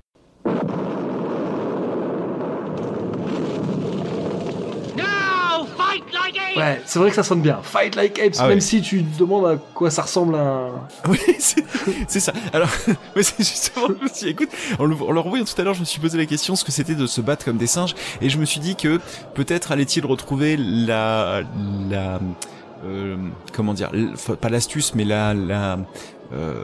tu sais, c'est plutôt des combats de guérilla comme c'est ça, comme dans Conquest, exactement. C'est ce que je me suis dit. Je me suis dit, battez-vous comme des... Bon, peut-être référence effectivement à Conquest et le fait d'être de ruser, d'avoir de la ruse. C'est ça, c'est le mot que je cherchais. Ouais, savoir que tu es de toute manière, si tu fais un combat en frontal, tu vas perdre parce que t'es bien inférieur à ton adversaire. Mais si t'essaies de l'avoir par la ruse, là tu vas effectivement peut-être arriver à le niquer. Bon, je me suis dit c'est sûrement peut-être. Ouais, moi c'est clairement comme ça que je l'interprète, c'est on va les avoir à la surprenante, quoi. Parce que, ouais, c'est d'ailleurs ce qui va se passer, c'est que d'ailleurs, autant les irradiés, alors ils ont mis très longtemps à marcher sur Ape City, autant pour repartir, alors là, ils filent comme des chats maigres, hein. En 2 secondes, c'est réglé, il y a plus le moindre irradié dans Ape City, quoi. La queue entre les pattes, exact. Cela dit, tout cela n'est pas du goût d'Aldo, qui avec ses cavaliers va fondre sur les fugitifs et les abattre, Kolb inclus. Enfin, c'est juste 4 mecs dans un bus, hein. Et donc il revient dans la ville et ordonne qu'on abatte les humains captifs, alors que César venait de leur rendre la liberté. Libérez les humains, Virgile. Tous les humains. Non! Non!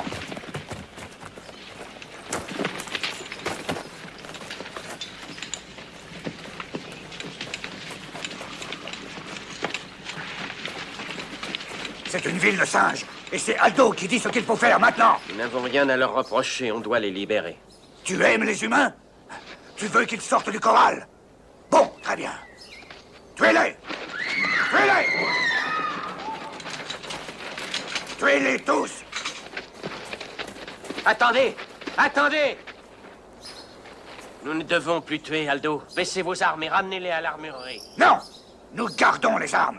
Ne reste pas là, César, ou nous tirons sur toi. Et donc quand Aldo revient, il menace de tuer César. Donc c'est le moment que choisit Virgile pour révéler qu'Aldo a tué Cornelius. Et donc les autres singes vont se retourner contre Aldo dans une scène interminable où il psalmodie.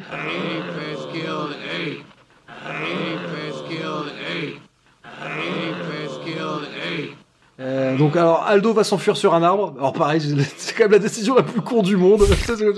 Qu'est-ce qu'il fout à grimper sur un arbre? Mais bon, soit. Suivi par César qui va provoquer sa chute. Et donc ça fait le parallèle avec la manière dont Aldo a blessé mortellement Cornelius. Et puis je pense que voilà, on retrouve la volonté des époux Corrington de faire une analogie avec Abel et Caïn. Je pense, hein, c'est un peu le... Absolument, oui. Oui, tu penses clairement à ça, au péché initial, au crime, le premier meurtre. Et d'ailleurs, la remarque aussi de McDonald qui est toujours enfermé dans le corral, mais qu'est-ce qui, quand ses compagnons lui demandent... Enfin, qu'est-ce qui leur prend? Je crois qu'on peut dire qu'ils sont devenus aussi humains que nous. Un singe peut tuer un singe. Un singe peut tuer un singe. Un singe peut tuer un singe. Avant de parler de l'épilogue du film, quand même, je voudrais revenir sur une autre fin. Parce que j'avais dit que j'essaierais de vous faire voir quelle pouvait être quelle aurait pu être la meilleure version possible de Battle. Donc il y a une autre fin proposée par la version Power Records. Alors je crois que je vous avais déjà parlé de Power Records dans l'épisode sur Escape.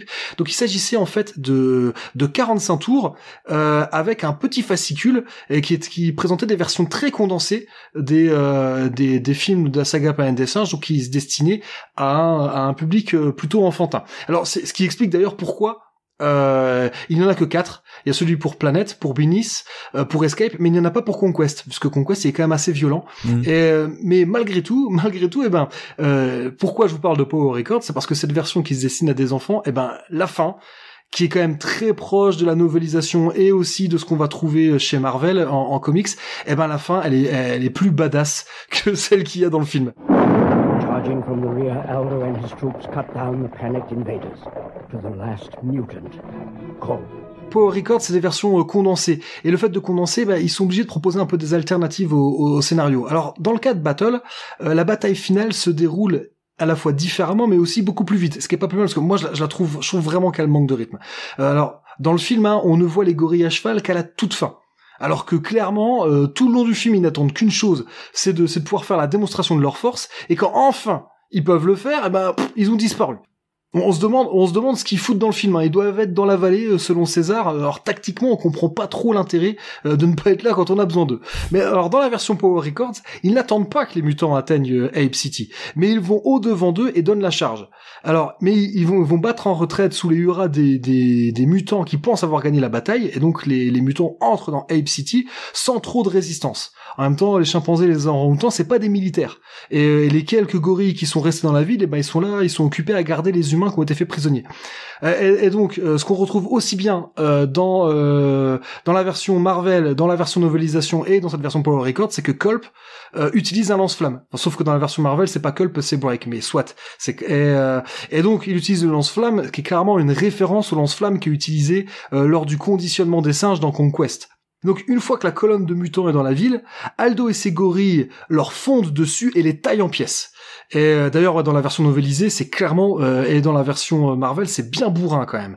Et une fois et donc voilà, fort de cette victoire, Aldo va réclamer le pouvoir et s'en prendre à Virgile qui s'oppose à lui. Et donc c'est là que fou de rage, César lui fout une grosse branlée et renforce son pouvoir. Bon, dans la version Power Records, Cornelius ne meurt pas, parce que bon, c'est quand même un truc pour les enfants, donc. Mais ce que je veux dire, c'est que malgré tout, même un truc pour les enfants, ils avaient imaginé un truc beaucoup plus qui est beaucoup plus rentre dedans, quoi. Et comme je dis, plus proche de la novélisation. Pourquoi je vous parle de la novélisation ? Je pense que je ferai un épisode dédié à la novélisation de Battle, c'est qu'en fait, en version roman, Battle ça passe tout seul. Ça passe vachement bien parce qu'en version roman, forcément, t'as pas de contraintes budgétaires. Et ouais, moi je trouve que dans la novélisation, aussi bien dans l'affrontement final, qui du coup est beaucoup moins linéaire, la cavalerie d'Aldo, elle joue un rôle important, quoi. No prisoners! No prisoners! On en arrive à l'épilogue, où on retrouve John Huston. Donc dans la version, la version que voulaient les Corrington, ils voulaient que le film s'achève avec des enfants humains et singes qui se battent sur un terrain de jeu. Chose qu'on retrouve dans la version Marvel, dans la version comics. Et qu'on retrouve quand même un tout petit peu dans la version finale, dans la version du film, puisqu'on voit le John Huston, le législateur, qui s'adresse à des enfants, et on voit un petit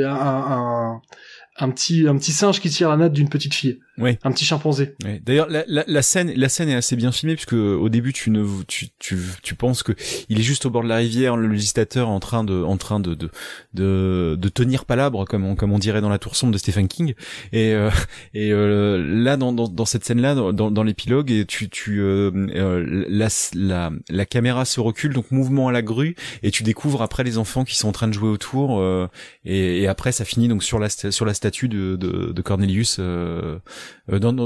plutôt de César d'ailleurs, peut-être plus de César. Plus de César qui verse une larme. Ouais, qui verse une larme, ouais. Et c'est vrai que ça c'était une idée qui était déjà présente dans Conquest. Ouais. Comment tu l'interprètes toi d'ailleurs, la larme? Moi, mon interprétation, c'est que ça va que malgré tout les efforts de César sur les conseils de Virgile et de MacDonald pour construire une société égalitaire, malgré tout, ça va partir en latte. Ouais. Ça marchera pas. Ouais. Moi, c'est comme ça que et dans la version, ce qui est rigolo, c'est que dans la version Marvel, dans la version comics, il est même fait état de Taylor. Ah ouais. C'est-à-dire que ils savent, les jeunes humains et singes savent que Taylor va venir à un moment, et ils demandent mais quand est-ce qu'il va venir, et c'est là où au dehors, parce que là dans la version comics, ça se passe, ils sont dans une hutte dans un arbre, et en fait on voit au dehors en fait des petits humains et des petits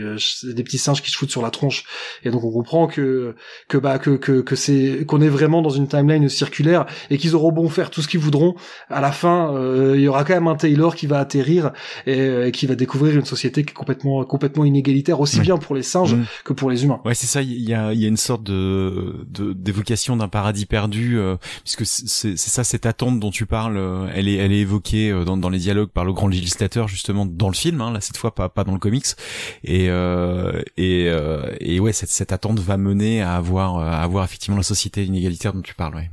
La fin dans le comics, donc on voit le législateur et un enfant singe, visiblement un chimpanzé, qui dit mais législateur, quand est-ce que Taylor va arriver? Et une petite fille, donc une humaine, dit oui, combien de temps on va devoir attendre? Et le législateur a l'air un peu surpris par la question. Il fait combien de temps? Il fait j'ai peur, mon enfant. Et au dehors, on entend frappe-le. Et tu vois une scène de bagarre entre un jeune singe et un jeune humain. Et t'as les jeunes humains qui crient frappe ce sale singe. Et les singes qui disent frappe l'humain. Et donc le législateur dit ouais, j'ai peur que nous devions attendre un long moment, un très très long moment. Et ça se termine comme ça. Et en fait, la dernière image du comics, on voit un jeune chimpanzé qui brandit un bâton vers la tête de l'humain avec les autres qui crient tue-le. Et donc on comprend voilà qu'il faudra pas longtemps pour que déjà ça dégénère quoi. Ah ouais, elle est même encore bien plus noire que ce qu'il y a dans le film là. Ah ouais, la fin. Mais je pense que ça c'était la fin que voulaient les Corrington. Ah ok. Parce que moi j'avais lu que c'était Paul Dehn justement qui avait voulu.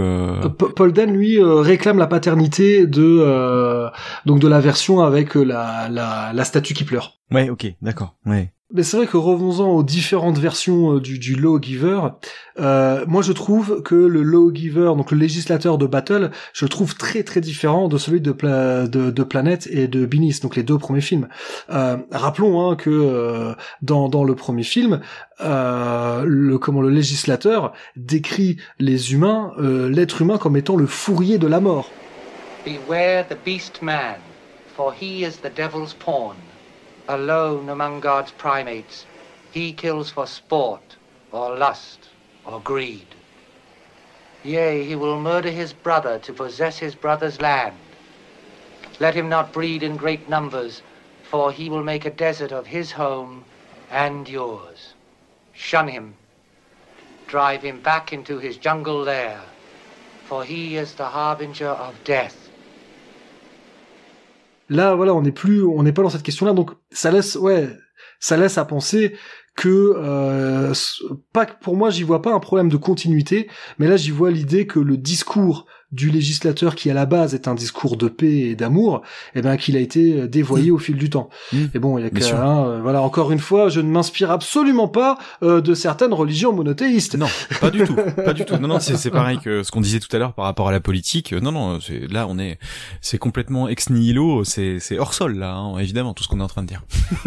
Mais toujours, tu sais quoi, paraît-il que les Corrington ont été très déçus de voir que leur fin avait été changée. Ah ok. Je pense qu'eux ils aimaient bien leur fin hyper sombre. C'est vrai que c'est surprenant, Paul Dehn qui avait tendance à faire des fins hyper sombres, finalement c'est lui qui a un peu édulcoré le truc. Ouais, ce qui peut-être correspondait plus au fameux cercle qu'il avait toujours en tête, peut-être, non? Nous attendons toujours, mes enfants. Mais lorsque je vois les singes et les humains vivre en parfaite harmonie, dans l'amitié et dans la paix, quelques 600 ans après la mort de César, je crois que nous pouvons être pleins d'espoir pour l'avenir. Je voudrais poser une question, professeur. Qui connaît l'avenir? Peut-être les morts. Et un truc dont je voudrais parler maintenant qu'on a parlé de la fin, c'est que donc sur la version Blu-ray justement, il y a pas une version longue, mais il y a des extended scenes. Alors, j'insiste là-dessus, donc des scènes étendues et pas des scènes coupées. Et elles portent bien leur nom parce que, donc il ne s'agit pas de deleted scenes, il s'agit en fait, il y a eu des scènes un peu plus longues. Alors, on pouvait retrouver une version plus longue du film sur l'édition Laserdisc japonaise. Et en fait, donc cette édition japonaise n'est plus longue que d'une dizaine de minutes, alors que si vous regardez les extended scenes bout à bout sur le Blu-ray, ça fait quand même 45 minutes. Et d'ailleurs, ça, faut être honnête, c'est assez chiant. Parce que donc, comme j'ai dit, le film n'est plus long qu'une dizaine la version japonaise du film n'est plus longue que d'une dizaine de minutes, mais en fait, c'est pas une douzaine de scènes qui ont été coupées, mais c'est juste des scènes qui étaient un peu plus longues de 15 à 45 minutes. Ouais, secondes. Oui, pardon, secondes. Merci de me corriger. Donc de scènes coupées à proprement parler, il y en a en fait que 2. Et donc il y en a une qui concerne la bombe Alpha Omega. Donc avant de partir attaquer Ape City, Culp montre la bombe à Alma et lui demande de la faire exploser en cas de défaite. Ouais. Et après la défaite de Culp et après sa mort, Alma veut exécuter sa volonté, mais Mendes l'en dissuade et il lui explique que cette bombe ne fera pas sauter uniquement Ape City, mais la planète tout entière. Et donc il vaut mieux respecter la bombe, voire la vénérer, plutôt que de disparaître avec elle. Parce que selon Mendes, sa présence garantit l'existence des mutants, et aussi parce que c'est une autre bombe qui a fait d'eux ce qu'ils sont désormais, donc des mutants. Et que ce qu'ils sont devenus doit devenir le nouveau beau. Et donc voilà. Donc alors mis à part le fait que cette scène est fort mal jouée, je trouve que l'idée est hyper intéressante, notamment parce qu'elle raccroche les wagons avec Binis. La scène que t'évoques jette vraiment les bases de la religion des mutants, enfin ce qui deviendra la religion des mutants de Binis, effectivement. Et en plus de ça, je trouve que, alors on a parlé de je suis une légende, il y a un petit côté aussi je suis une légende là-dedans que j'aime bien. Tu vois, cette idée, les mutants sont, on est on est une nouvelle espèce, on est autre chose. Et c'est pas parce qu'on ressemble pas à ce qu'on était avant qu'on n'est pas beau. Ouais. Et ça, moi j'aime, c'est une idée. Tu le sais, hein, tout le thème de l'aliénation, le thème de la monstruosité, c'est des choses moi qui m'intéressent, qui m'interpellent. Et j'aime bien cette idée que Mendes, en gros, il essaie de dire ouais, tu es beau comme tu es, quoi. Merci Zaius. Voilà. Alors ça, je vais le couper puis je vais le mettre en réveil matin. Tu es beau comme tu es. Justement, je voudrais parler des écueils, parce qu'on a essayé quand même de relever, même si on a relevé des choses qui ne fonctionnent pas, on a essayé de relever les choses qui étaient bien et les choses qui auraient pu être bien si il y avait eu plus de moyens ou si on avait suivi certaines idées. Alors moi je trouve, voilà, pour moi ce qui plombe le film, on va pas parler du budget, mais pour moi c'est le scénario. Clairement. Tu dois faire ton scénario en fonction de ton budget. Et je trouve que il y a beaucoup de facilité scénaristique, et en cela, je rapproche beaucoup Battle for the Planet of the Apes de Beneath the Planet of the Apes. Oui. Comment dire, parfois, franchement, on est proche de l'indigence. Si tu regardes bien, et tu l'as dit, hein, le film peut être résumé en quelques phrases. César, Virgile et McDonald se rendent dans la zone interdite pour vérifier une information qu'ils ont déjà. Les mutants les suivent lors de leur retour et attaquent Ape City. Les singes remportent la bataille et César met fin à la tentative de putsch d'Aldo et rend leur liberté aux humains. Fin. Là, je veux dire, est-ce qu'il me manque quelque chose dans mon film? Il me manque presque rien. Non, c'est vrai. J'ai quasiment tout raconté. Donc voilà, et je trouve que quant au sous-texte du film, il est quasiment absent. Hein. Jusque-là, ce qui était intéressant dans les précédents films, c'était le sous-texte politique.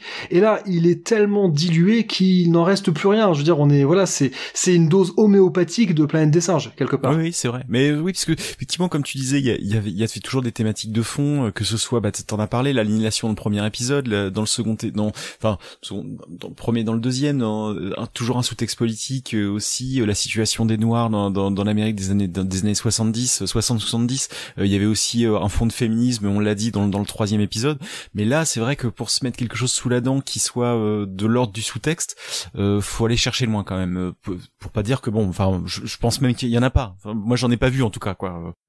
On arrive à trouver des choses, mais parce que ça, n'importe quelle œuvre, bonne ou mauvaise, elle te parle de l'époque dont elle est issue. Bien sûr. Toujours. Oui, que ce soit des films en costume ou des films d'époque ou des films pas d'époque, oui, effectivement. Voilà. Oui.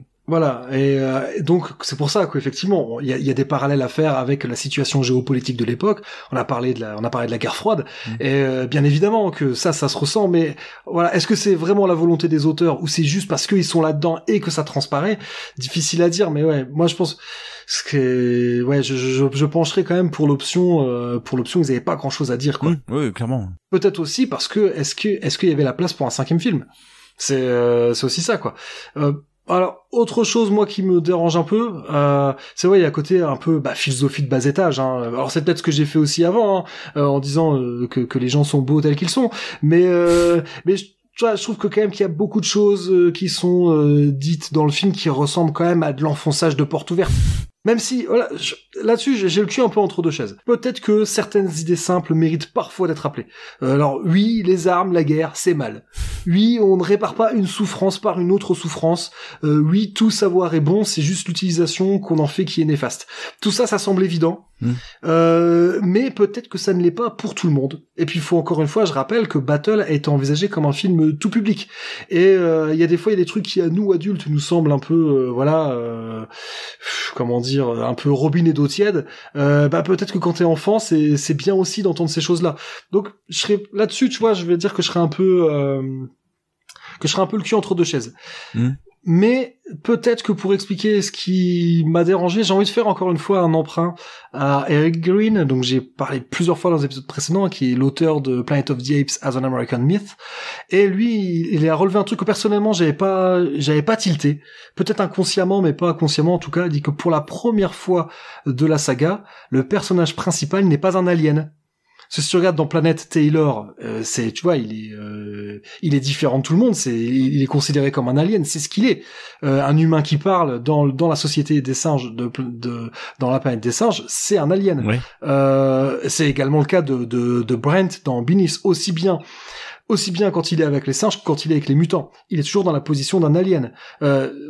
Cornelius et Zira dans Escape, c'est évident aussi, là, vu que c'est le miroir des deux films précédents. Cette fois-ci, c'est des singes qui parlent, et qui sont intelligents, donc dans une société humaine, ça choque tout le monde.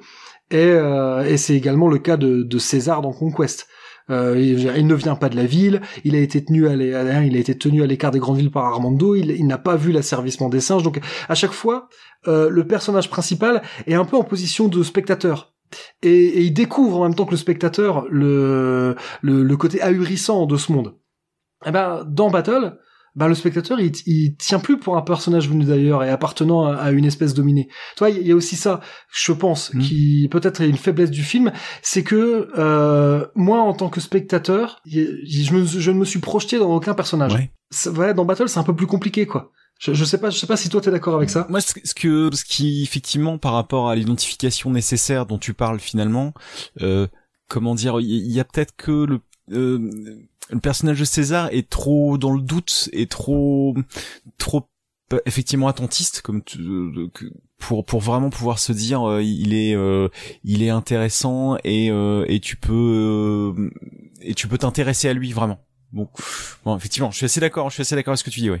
Parce que si tu prends bien, bon là, c'est peut-être nous deux, le personnage qu'on préfère, c'est Mandemus. Oui, complètement. Ouais. Et on le voit que dans 2 scènes. Il y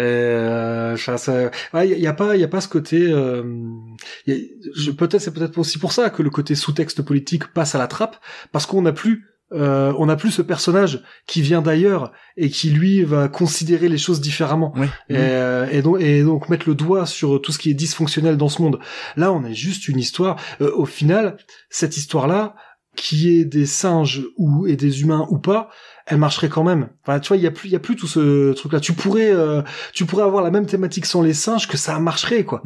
Et ils perdent aussi ce côté un peu, le côté simiesque de la chose. J'ai l'impression qu'ils le perdent un peu, quoi. Oui. Enfin bref, tu vois, c'est ça, c'est le problème, c'est que le film se retrouve le cul entre deux chaises, notamment aussi le fait que ce soit G-rated, donc pour tout public. Ça plombe le film. C'est ça, je trouve que et là pour le coup, ça je l'impute quand même au Corrington, parce que alors eux leur interprétation des films de la saga, ils pensaient que les gens aimaient les films de la saga pour l'innocence des singes. Moi je pense que c'est un contresens complet. Ah oui, complètement, oui. Parce que les singes ne sont pas innocents. Les singes ils sont le reflet de l'humanité, et même si effectivement dans Conquest les singes sont asservis, ils y sont pour rien. Mais je trouve quand même que c'est perdre de vue ce qu'ils vont devenir plus tard. Non, les singes sont pas innocents. Donc moi je pense que les Corrington ils sont passés à côté, ils ont pas compris la franchise en fait. Ça arrive ça des fois d'avoir des gens qui passent complètement à côté qui prennent un film comme ça en charge et qui comprennent pas les thématiques, enfin profondément de quoi parle Alors effectivement peut-être je sais pas après comment ils le disaient et où ils l'ont dit, mais effectivement peut-être qu'ils sont innocents au départ au moins, mais après dans la réaction qu'ils ont par rapport à l'oppression, il y a plus rien d'innocent. Oui, ils vont reproduire les erreurs de leur maître. Oui, exactement. Et ce que tu disais aussi, c'est ça, d'opposer une tyrannie à une autre, ça fait jamais quelque chose de bon. Et on en avait déjà parlé dans le film précédent, mais ce film-là ne fait que ressasser les mêmes thématiques et le refaire finalement en moins bien, parce que on l'avait dit sur Conquest, il y avait vraiment de quoi se mettre pas mal de choses à se mettre sous la dent justement, et on avait je crois essayer de développer ça pas mal, mais bon là en l'occurrence effectivement il y a pas grand chose, et dire qu'ils sont innocents, c'est passer effectivement t'es pas loin de passer à côté de ton sujet, quoi, effectivement. Bon, puis après, alors là, pour un petit peu, il y a aussi Jack Lee Thompson qui confirme en fait que lui, il dit que la Fox lui a demandé de faire un film pour les kids. Ouais. Je pense qu'il y a double erreur. Tu vois, les scénaristes n'ont pas forcément compris la franchise, les producteurs, le studio a voulu faire, le studio aussi s'est planté. La planète des singes, je sais pas, même si ça peut être vu par un public relativement jeune, ça peut pas être vu par tout le monde. Même si encore une fois, c'est des films, tous les films ont été G-rated, mais ce qui explique d'ailleurs le non-sens à la fin de Conquest. Mais ouais, je pense que ils sont trompés. Enfin ouais, c'est pas.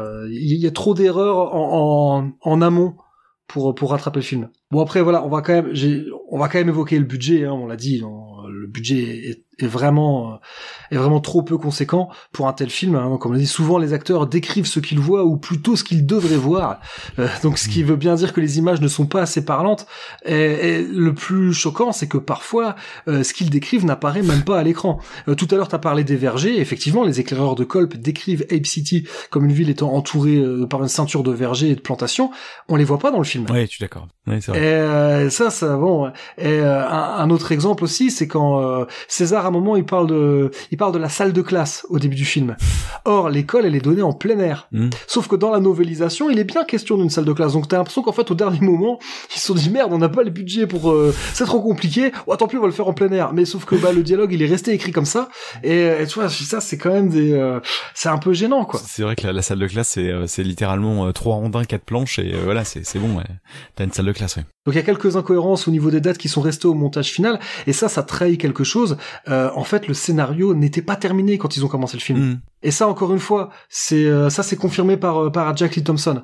Donc lui en fait Jack Lee Thompson il a été extrêmement critique par rapport au film. En fait après coup il a estimé qu'il n'aurait pas dû le faire.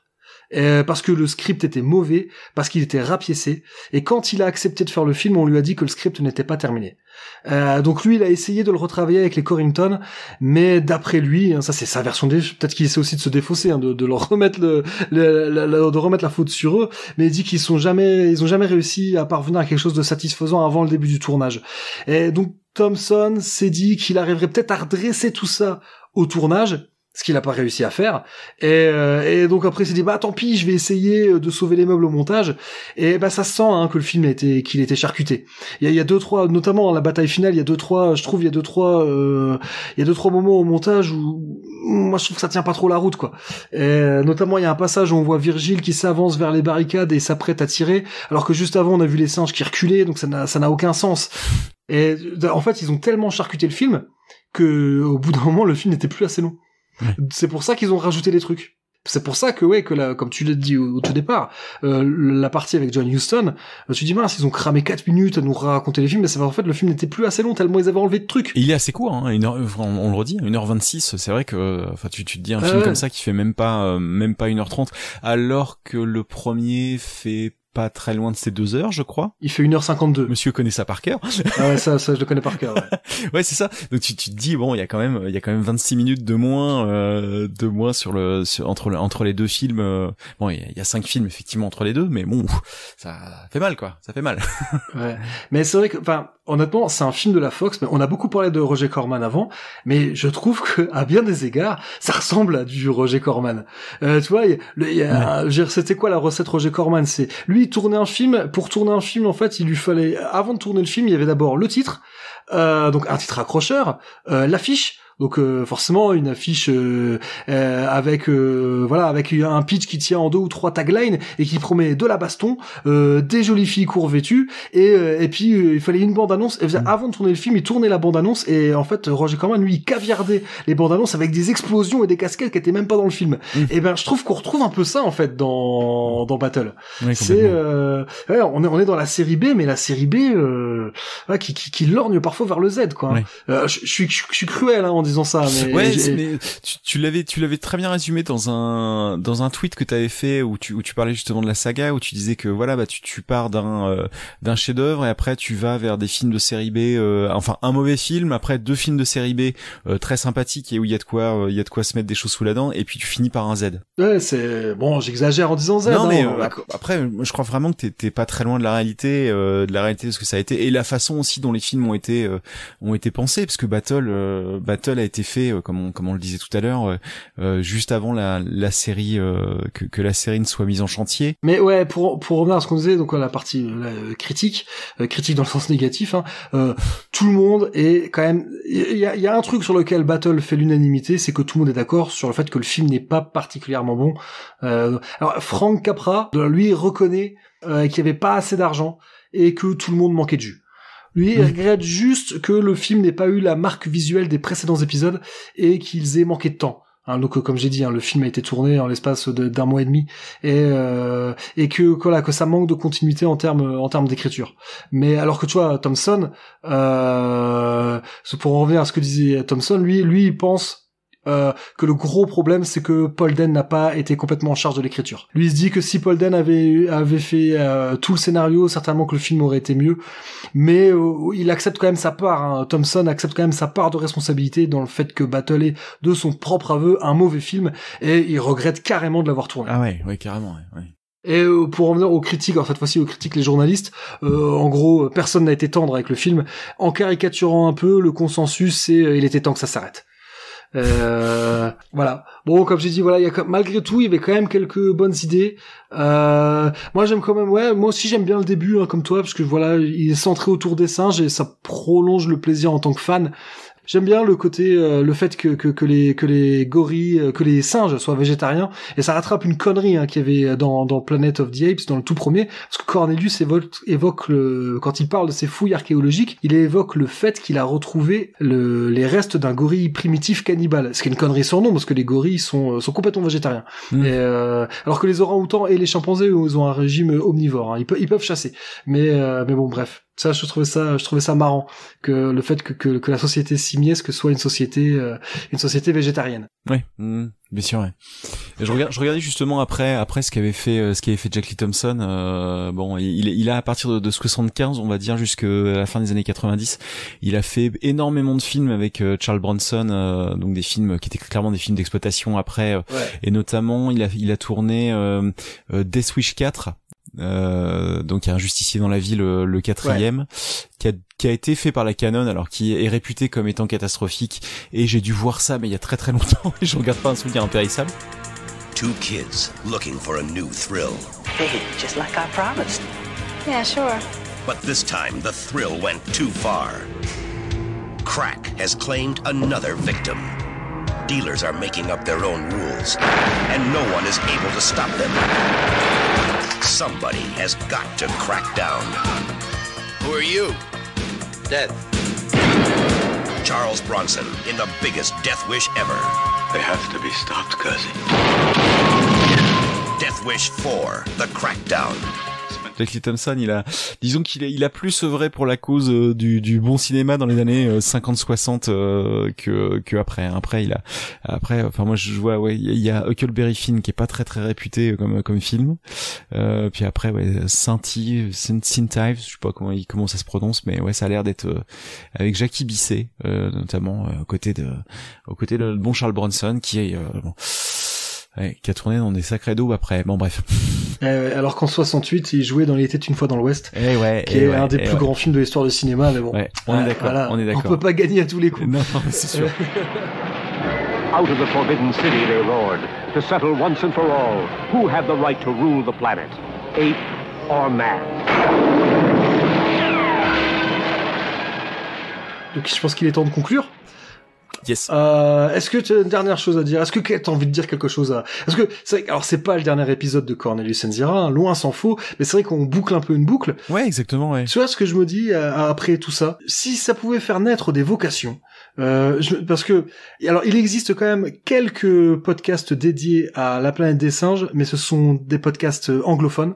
Je connais, voilà, il y a 3-4 podcasts anglophones qui sont consacrés à la planète des singes, mais francophones, à ma connaissance, il y a que nous. Et ce que je voudrais dire, c'est qu'à la base, si moi je me suis lancé là-dedans, c'est parce que en tant qu'auditeur, je regrettais le fait qu'il n'existe rien. Parce que s'il y avait eu un podcast dédié à la planète des singes, eh ben, j'aurais certainement jamais fait Cornelius and Zira. Alors, mais là où je veux en venir, c'est que c'est pas parce que nous, on en a fait un, qu'il faut vous en priver. Si jamais vous vous dites, tiens, moi j'aurais abordé ça différemment, ils auraient pu faire cet angle-là, où j'aurais fait des épisodes plus condensés, j'en sais rien. Je pense que j'ai pas la prétention que ce qu'on ait fait soit hyper original, ni qu'on ait tout dit, il y a encore plein de choses à dire sur le sujet, ni qu'on s'y soit pris de la meilleure des manières. Hein. On a certainement pas cette prétention. La seule prétention qu'on a, c'est d'avoir essayé de faire ça le plus sérieusement possible et de bien se marrer tout en enregistrant. Enfin, moi, en tout cas, voilà, on fait ça, on essaie de vous respecter, vous auditeurs, en essayant de pas raconter de conneries. Ouais, bien sûr, entièrement d'accord. Ouais. Mais ce que je me dis, c'est que si vous êtes fan de la planète des singes et que c'est pour ça que vous avez écouté Cornelius and Zira, de toute façon, a priori, enfin voilà, si vous avez écouté, c'est que vous aimez bien, mais que vous dites, eh ben, il y avait moyen de surtout si vous êtes resté, c'est surtout ça. Voilà, oui, voilà, si vous écoutez, eh ben, franchement, moi, sachez que si jamais vous avez envie de lancer un podcast sur la planète des singes, mais faites-le, et on sera vos premiers auditeurs et peut-être même vos premiers fans. Et donc voilà, et même si ça donne des idées à d'autres gens qui auront envie de traiter des sagas comme ça qui ne se limitent pas qu'à un seul média, tu vois, je pense par exemple à Alien. Moi j'adorerais que quelqu'un fasse quelque chose sur Alien, parce que Alien, il y a eu des romans, il y a eu des comics, il y a eu des crossovers, bon, pour le meilleur et pour le pire, hein, mais je prends l'exemple d'Alien parce que c'est le premier qui me passe par la tête, mais il y a d'autres franchises, parce que voilà, il y a des podcasts sur Star Wars. Mad Max par exemple, dont tu parlais tout à l'heure, il y aura des choses super bien à faire aussi sur Mad Max. Donc si ça vous donne envie, vous dites tiens, il y a d'autres séries de films qui sont moins mises en avant, parce qu'on parle de Star Wars, effectivement, des podcasts sur Star Wars, alors là vous en trouverez dans toutes les langues, et ça veut pas dire qu'ils sont pas bien, et ça veut pas dire qu'il faut pas les écouter, hein, loin s'en faut. Mais il y a peut-être d'autres franchises qui mériteraient, bon, Dune, hein, moi je l'ai dit aussi, hein, j'adorerais si mes journées faisaient 48 heures, peut-être que je ferais un podcast sur Dune également, mais il y a plein de franchises, il y a plein de sagas de SF qui mériteraient d'être SF ou autre, hein, qui mériteraient d'être mis en avant. Donc si ça peut vous donner des idées, eh ben voilà quoi, allez-y, il suffit juste de brancher un micro et de s'y mettre quoi. Ouais, parce que c'est devenu vachement facile maintenant de faire du podcast. Moi je suis sur une configuration vachement légère, on en parlait tout à l'heure, où j'ai juste mon petit enregistreur avec un casque, un micro, ce qui doit coûter à peu près, allez, je sais pas, si t'as 150-200 euros à peu près, tu t'arrives à te faire un home studio qui tient tout à fait la route et avoir un son vraiment très très correct. Et c'est vrai que bon, ça coûte plus rien maintenant de se lancer dans le podcast. Il y a plus de raison maintenant de pas le faire. Oui, et puis il y a plein de solutions. Je n'ai de cesse de tresser des louanges à Phil et Pof, hein, qui font PodCloud. Oui. Voilà, si vous allez sur PodCloud, vous trouverez des tutoriels sur comment faire pour mettre en ligne vos épisodes. En quelques clics, c'est fait. Il y a pas mal de solutions clés en main qui existent. Bon, après, voilà, pour la qualité de ce que vous allez raconter et du montage, là-dessus, vous êtes seul responsable. Mais toujours aussi que voilà, on n'a pas la prétention d'être les meilleurs. C'est juste qu'on l'a fait parce que personne ne l'avait fait. Et ça, c'est une des grandes lois d'Internet. Hein. Quand tu cherches quelque chose sur Internet, si ça n'existe pas, eh ben il faut le faire. Mais ça veut pas dire moi je veux pas que des gens se disent oh bon bah il y a déjà eu ça, alors ça vaut pas le coup de le faire. Allez-y, si vous voulez faire un podcast sur la planète des singes, on vous écoutera et on relaiera vos épisodes s'ils sont dignes de ce nom, bien entendu. Oui, et puis il y a tu sais, on en avait discuté, hein, mais avec avec certains auditeurs qui nous avaient dit que par rapport aux interprétations qu'on faisait, notamment sur le féminisme qu'on avait vu dans le 3e épisode, que pour eux, en gros, on faisait fausse route. Effectivement, il y a peut-être plein de thématiques à côté desquelles on est passé, plein de choix. Après, je pense qu'au niveau du factuel, toi, t'as suffisamment de documentation pour faire que, je crois que t'es quand même assez exhaustif et assez complétiste pour se dire que, bon, en termes de contextualisation, il y a quand même, tu fais quand même un énorme boulot par rapport à ça, et puis mais bon, sinon ouais, au niveau des thématiques, je pense qu'il y a encore beaucoup de choses à dire. Non, et même sur les détails, tu sais qu'il y a plein de trucs où je me dis allez, je vais pas le dire parce que ça va être trop long et trop. Il y a plein de trucs. Enfin, de toute façon, dès lors que tu creuses, c'est un puits sans fond. Hein. Même parfois à quelques minutes avant d'enregistrer, je vois encore des infos que j'avais jamais vues. Enfin, c'est vraiment un puits sans fond. Mais nos épisodes sont suffisamment longs, donc il y a des moments où je dégraisse quand même un petit peu. Mais non, voilà. C'était juste comme ça, le message que j'avais envie de faire passer. Je ne sais pas s'il y a quelque chose que tu voudrais rajouter, Fred. Ouais, moi je voulais déjà, je te le dis à chaque fois, mais bon, je pense que c'est quand même bien. Je sais pas si je l'ai suffisamment dit, mais bon, moi je voulais te remercier surtout de m'avoir pris avec toi dans cette aventure, parce que c'est quand même on se connaissait que finalement sur Twitter, et puis tu m'as dit écoute, viens, si ça, moi ça me plairait bien d'enregistrer quelque chose avec toi, et puis comme on avait discuté pas mal, j'ai dit ouais écoute, on a l'air d'avoir à peu près la même façon de voir les choses, donc allez, on y va. On avait déjà voulu commencer en faisant, tu te rappelles, un épisode sur l'anthropophagie, c'est ça? Oui, c'est vrai. On voulait, à la base, Cornelius Enzira a failli être un podcast sur le cannibalisme. Exactement. Donc là, je me suis demandé, ma femme m'avait dit, mais il veut pas te bouffer, ce mec-là?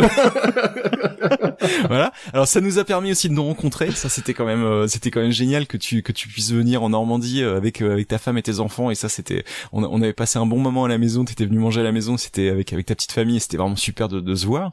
Et puis, après, on a fait aussi Podren ensemble. Et je dirais quand même pour conclure que ce podcast, moi, ça m'a au moins permis une chose, c'est de rencontrer un ami. Voilà. Ouais, non mais c'est vrai, c'est la magie d'Internet, quoi. C'est vrai. Ouais, complètement, ouais. Ah bah tiens aussi, alors oui, autre chose que je voudrais rajouter, c'est que je suis allé à la Japan Expo cette année, et ça fait 4 ou 5 fois que j'y vais, et à aucun moment, alors là tu vas me dire, mais Fred, je vais y aller au bout, c'est que j'ai jamais vu de cosplay de la planète des singes, et alors tu vas me dire, mais pourquoi fais-le, connard? Voilà. Et c'est vrai que j'aimerais bien voir une fois, et je pense que ça pourrait vraiment avoir de la gueule d'avoir un cosplay sur la planète des singes à Japan Expo. Vous allez me dire Japan Expo, bon certes peut-être pas, mais à l'époque où c'était où Japan Expo était adossé à la Comic-Con, ça aurait vraiment eu du sens de faire un cosplay sur la planète des singes. Alors il y a une grosse communauté de cosplayers la planète des singes, mais c'est vrai qu'ils sont. Alors je pense que la communauté la plus active, elle est outre-Manche et non pas outre-Atlantique. Il y a une très grosse communauté britannique de cosplayers.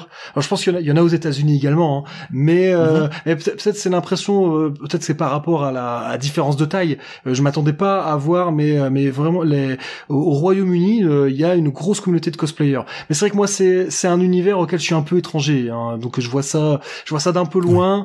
J'ai jamais osé brancher ces gens-là parce que à part parce que franchement il y en a qui font des costumes vraiment très très beaux et des maquillages assez réussi, et donc à part leur dire que j'admire beaucoup ce qu'ils font, je vois pas ce que j'aurais à leur dire de plus, mais c'est vrai que peut-être qu'il faudrait que je me renseigne bien peut-être un jour pour aller à une convention au Royaume-Uni pour les voir en vrai. Ça doit être quelque chose. Ouais, ça doit être super sympa. Et en tout cas, le monde du cosplay, moi j'ai approché très humblement, tu vois, avec Japan Expo, et c'est vrai que c'est assez de pousser le fanatisme, tu sais, c'est juste pour pas faire l'abréviation, le fanboyisme en tout cas, jusqu'à aller refaire j'ai parlé avec un mec qui avait fait, Alexandre, qui avait fait un costume de Kylo Ren, et c'était super, il était super beau son costume, c'était assez incroyable.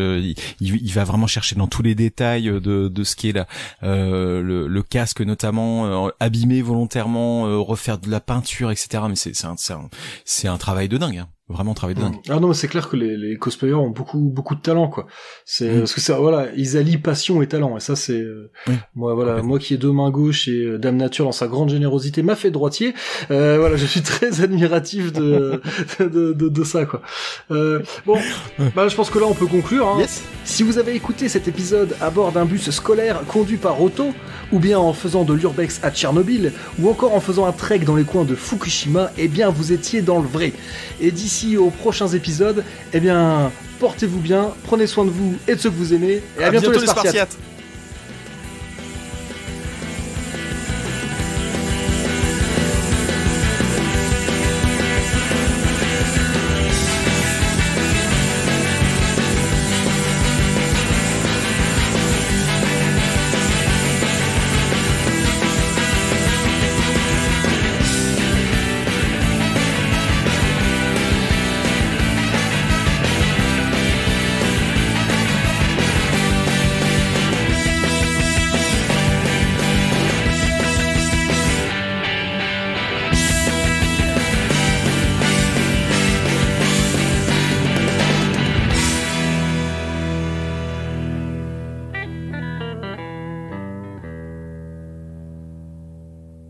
The Indian Runner, le premier film de Sean Penn. Ah, je l'ai pas vu celui-là. Tu l'as pas vu? Ah, il est génial ce film, génial. Le rapport de famille entre c'est inspiré par une chanson de Bruce Springsteen. Ah, ok. Highway Patrolman, si je dis pas de bêtises. Okay. Et Sean Penn s'était inspiré de ça pour écrire son scénar ou faire écrire son scénario, je sais pas exactement. Et dedans, Charles Bronson est absolument merveilleux. Il joue le père justement des deux garçons. Un des premiers films de Viggo Mortensen. Ok. Et le film est super bien. Je conseille à tout le monde. Mais est-ce que il demande à Viggo Mortensen s'il veut manger des chips?